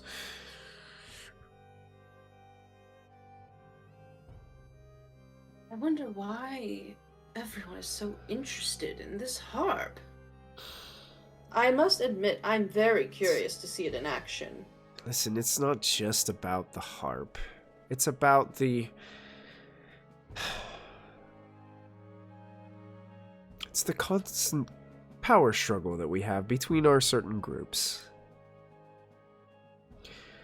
We're all just trying to get one up on the other. And right now you have one up on the unknowable one, and they're not happy about it. She smiles at you really big and says, Yeah. Of course. That's what this is all about. Would you be interested in something that might be another leg up on the unknowable one? I am all ears. You know, Oh, let's not. What do you want to do with this one first before we start exchanging information?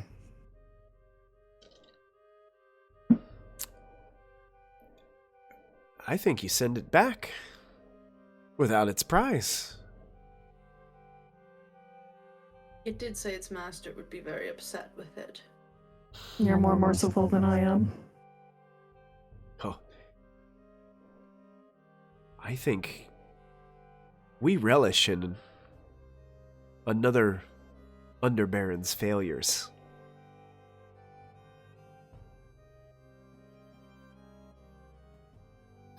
Alright.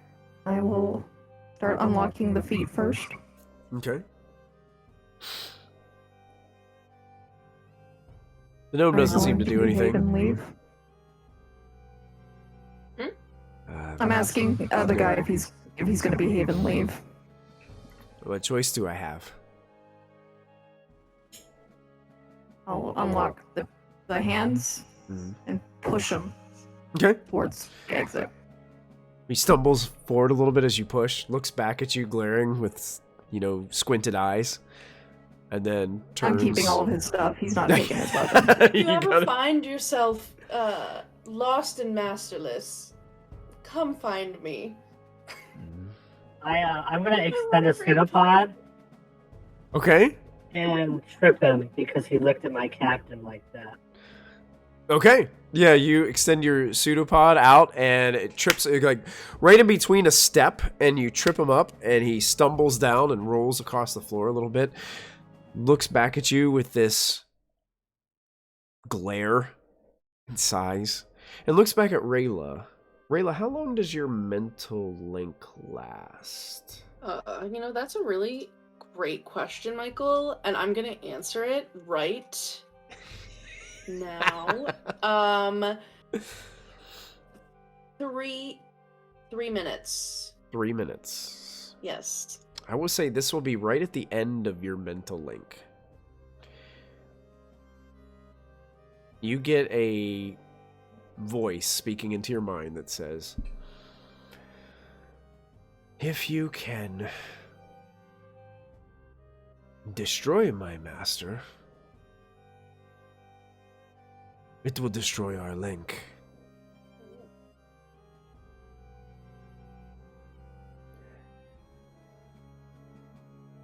Thank you for your service. And then your Rayla just your takes mental all the brain connection, copies. that connection that you had with the creature, just dissipates, and you feel like you can no longer telepathically speak to it. As it stands up, gives Cecil another dirty look, and then walks away. Juggler. Yeah. Yes. I am sorry, but I have to say no to your offer. Because when I talked to my friends, Cleo and Zalath, Cleo frowned, and I don't like when Cleo frowns, so I have to say no. I'm sorry. Shakes her head, but then looks towards, like, were you gesturing towards, like, Cleo and Zalath as you were kind of talking? We're not there. We're going to get. And they left. Oh, yeah, you guys left, yeah. Okay. I wish they understood the talent that you have. Well, Cecil, what? there is potential. I mean, we do have to help kick first, but we are on a bit of a downtime with the turnover on our ship repairs. So there is potential for you to come in for cameos, but probably not a long term. That's perfect. The juggler looks towards Get some Sarah. extra money, and I look at the juggler. You could work abroad. You don't have to be here all the time. You could help us gain more acquisitions across the multiverses. I'm just saying. Oh, I don't have to be here. I can be with my friend all the time. No, see, it's not just about acting. There's a lot that goes on in this whole operation. And I'm sure your friends would be great at helping out with any of these things that you so happen to come across. Huh? If I don't have to be here all the time, and eventually when I don't want to do anything anymore, I don't have to do it, I'll do it. I'll join. That's great news! Great news! We'll need to see a contract and the pay. There isn't really a contract. She pulls out a pin that looks like a jester's hat. Oh. We don't really do contracts around here, but we do use symbolism. And she reaches out and kind of hands you this little jester's hat pin. Oh, this is so cute. You can consider yourself a member of the Jugglers Guild. Okay, what does that mean? That means you're a part of our group now. Okay. Congratulations, Cecil. Does that mean I'm not going to get robbed every time I come here? I can't guarantee you that, but perhaps you can do more of the robbing. Okay. That sounds like fun. If they rob from me and Rayla, they won't have hands. Fair.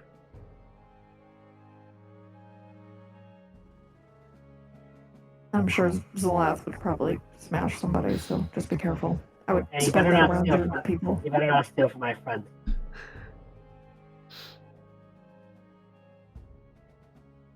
Zalath and Cleo, you guys have found a area where you are confident that you got enough pig poop to put in the box. Gosh. I will start shoveling it with my shield that I never use. Okay. Unless there's a shovel here. I don't, but there's not. I'm just gonna use my shield. Okay. I want both of you to make perception checks. Okay. Nope. Perception. 23. 7. 7. Zalath, you have no idea. You're deep in pig shit. Cleo. You have this strange feeling that you're being watched.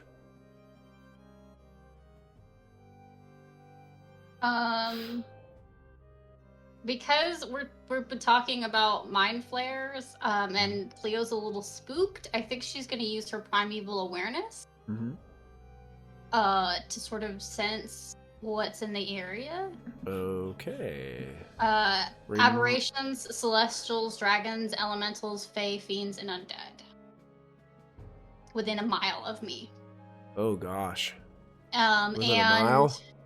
Yep. In a city? A lot. Ding, ding, ding, ding, ding, ding, It ding, does not reveal their location or number, just that they are in the area. Okay. Within a mile, Mm-hmm. you definitely feel the presence of celestial. Mm-hmm. You feel the presence of undead. What else were those on there? You said fae, fiend. Aberrations, celestials, dragons, elementals, fae, fiends, and undead. I think So the just about everything. the only two things that you don't sense right now currently are dragons and elementals.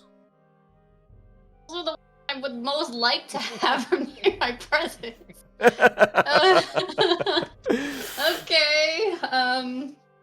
I do. Okay, I will just like. Something's watching us, and I'm going to look Where? around. Like do a better scan, I guess, and look around to see if I can. I quickly turn around and just like fling pig poop like randomly places.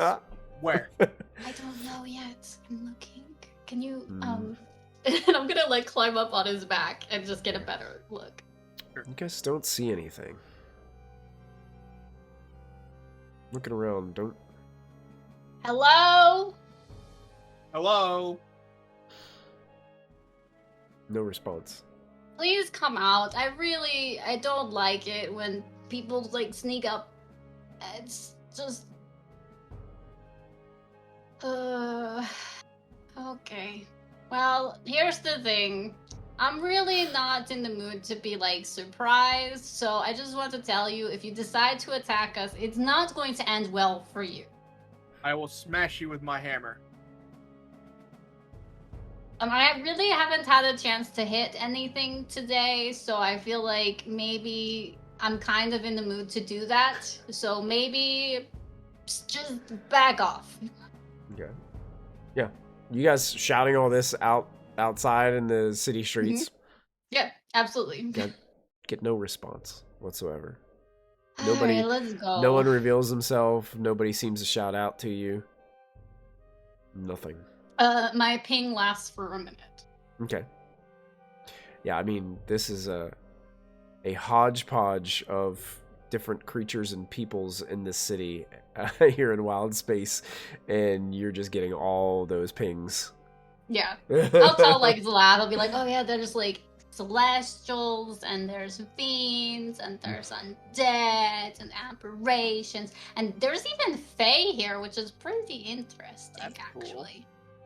Hey, Cleo, should we just take the box to meet the people and get it paid real fast? Do you think we should do that without everyone else? I mean, I don't see a problem with that. That's why I'm asking you. You could go get paid, right? I mean, everybody would like that. Yes, that's true. Okay, if you think it's a good idea, I trust you. Cleo would definitely know that this is very unlike Salad. He normally thinks first. Yeah. And he's being very Yeah, unlike himself. Okay, you know what? Maybe. Are you sure you're feeling okay? Yes, I am. I She'll just like my pat brain, him on the head. my brain feels a little foggy still, and Maybe it still hurts. Maybe we should get some rest. Maybe we should get some rest. Maybe we Sure, we can do that too. don't do this yet. Okay. Yeah, we can drop off the box. I think later. you need to rest. Okay. Well, I bring the box back. She'll give him like a little squeeze and then climb back off of his back. Got it. Panning back to the rest of the group, you guys just left the gnome free. Is there anything else that you guys wanted to do as you wait for Zalath and Cleo to return? Zarin, Yes. I know where to find the unknowable one. And if we were to kill the unknowable one, the connection between that intellect devourer and its master would be severed. And wouldn't it be so lovely to have an intellect devourer of our own to control? They're so charming. That Did you see it's would like- be helpful. That would be very helpful. You have my sword if you need it. Perhaps it's something that we could take care of while we're waiting for the ship to be completed. I'll pose a question of it to the others when we regroup. I don't know what an standing here when intellect she says devourer this? is. Yeah, I say I don't give a fuck. Okay, just checking. See what her reaction is to this, that's all. The juggler's reaction? Yeah. Saying this? Skeptical, but seems to just let you guys kind of have your conversation. Doesn't seem like this is a part of her business. Hazel, what I were don't you know. saying? I don't know what an intellect devourer is. It's that gooey brain thing on the floor back there. Why would we want a gooey brain thing? They're not Well- normally smashed like that one. And they eat intelligence from other creatures. They can I come don't to wa- understand a creature's memories, personality. Very useful. That sounds terrifying. Sounds useful. Well, anything's useful if you think about it hard enough. I don't have to think that hard for this.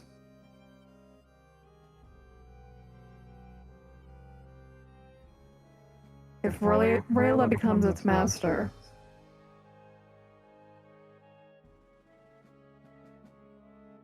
I would.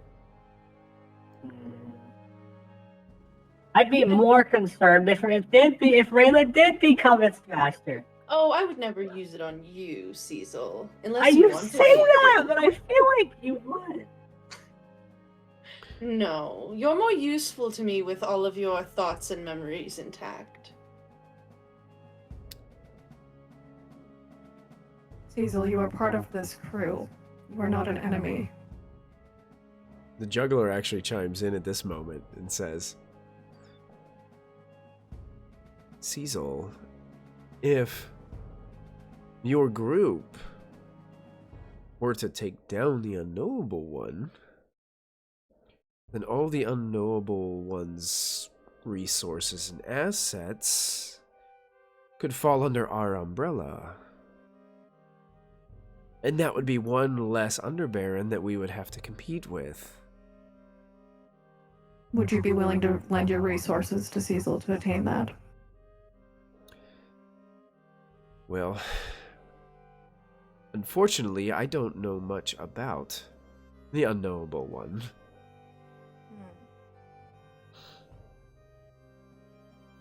And resources are slim.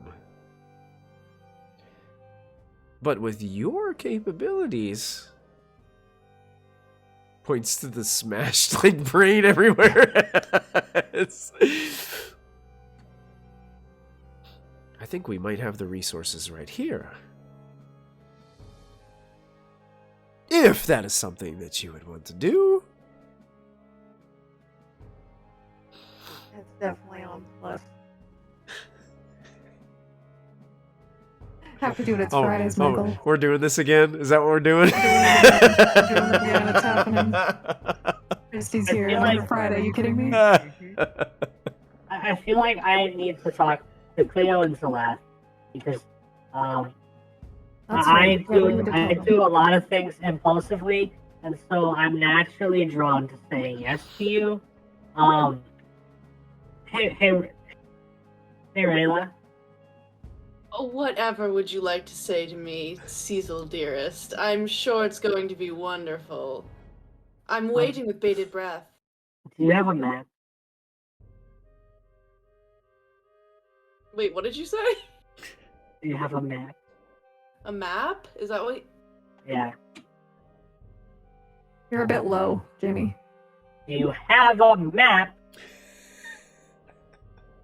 You know, I don't have a map on hand, but I could get you one if you wanted. I would just need something in return for it. I mean, I would like one because I keep getting lost in your eyes. Oh, you're so charming.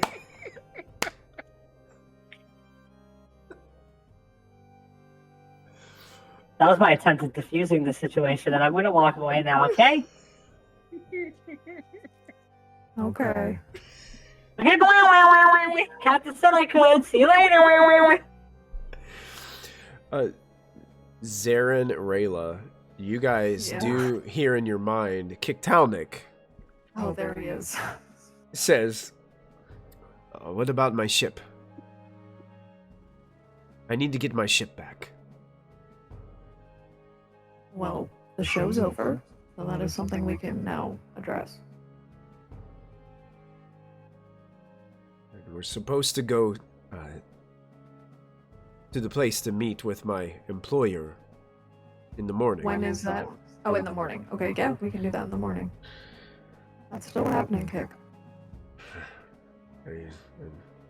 I'm sorry, I just can't keep thinking. It's all my mind is consumed by. I know. I understand. But we do need rest. Zalath was injured, and he probably has a headache. Mm-hmm. Meeting's not till tomorrow. We can't rush time. Calm your restless mind, Kiktalnik. All will be well, because we are helping you. He kind of looks towards you, Rayla. Looks towards everyone. Let's go wait for the others by the entrance. Okay. So, as a way to kind of like get us to a good ending point, I will say that you guys all meet back up together. And seeing Zalath's current condition, you know that you had a meeting planned with the red mask, with the red crew, red, whoever she was. You had your meeting planned, but it's up to you guys. Big Cleo's pushing for rest. Zalath doesn't seem himself to you, Cleo. Yeah. He seems to be making a lot of very poor decisions. Yes. Yeah. I pretty much thought it. So, right here, we got a pivotal point here as we're closing out this episode. Do you guys find a place to rest, or do you go ahead with your meeting with Red, or what would you guys like to do? I'll still leave the decision up to you because we've got to wrap things up for tonight, so I'm trying to find a good place to end. How much were they gonna give us? They didn't tell you. They didn't say. They didn't tell us. They was gonna pay us. They told you they were going to pay you. I know. She's a smart tactical, like, warlord. So Normally, She's- she's laughing she's too. taking. I know, but she's taking stock of the group. I think I know, just do actually, it, guys. There's just I no- know you do. Let's just go give them this box, and we'll get paid, and then we can go sleep. We don't even know how much we're getting paid. It's not a valuable risk I'm willing to take at this point. If they still want the box, we can give it to them later, but at this point, I think we need some rest. And what am I supposed to do with this box? It stinks. Leave it Damn here. it. Okay, I drop it on the ground right where I Yeah. The box breaks open, Uh-oh. and some poo Cool. scatters across the ground. Oh well. Disgusting. Yeah. Let's go that's, back to the ship and rest in our room. Okay. Now, I guess. Unless you guys would rather go somewhere else. No, that's Well, fine. I'm looking at Rayla when I say that.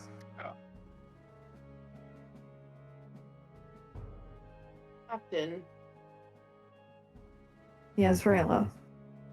I find myself weary from the events of this day. Carry me.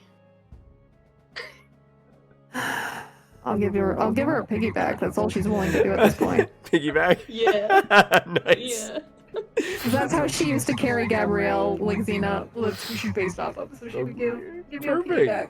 Yeah. Yeah. So as you're piggybacking through the streets of the Rock of Bral, heading back to the ship, that's where we're gonna end this episode of Spelljammer Lost Divinity.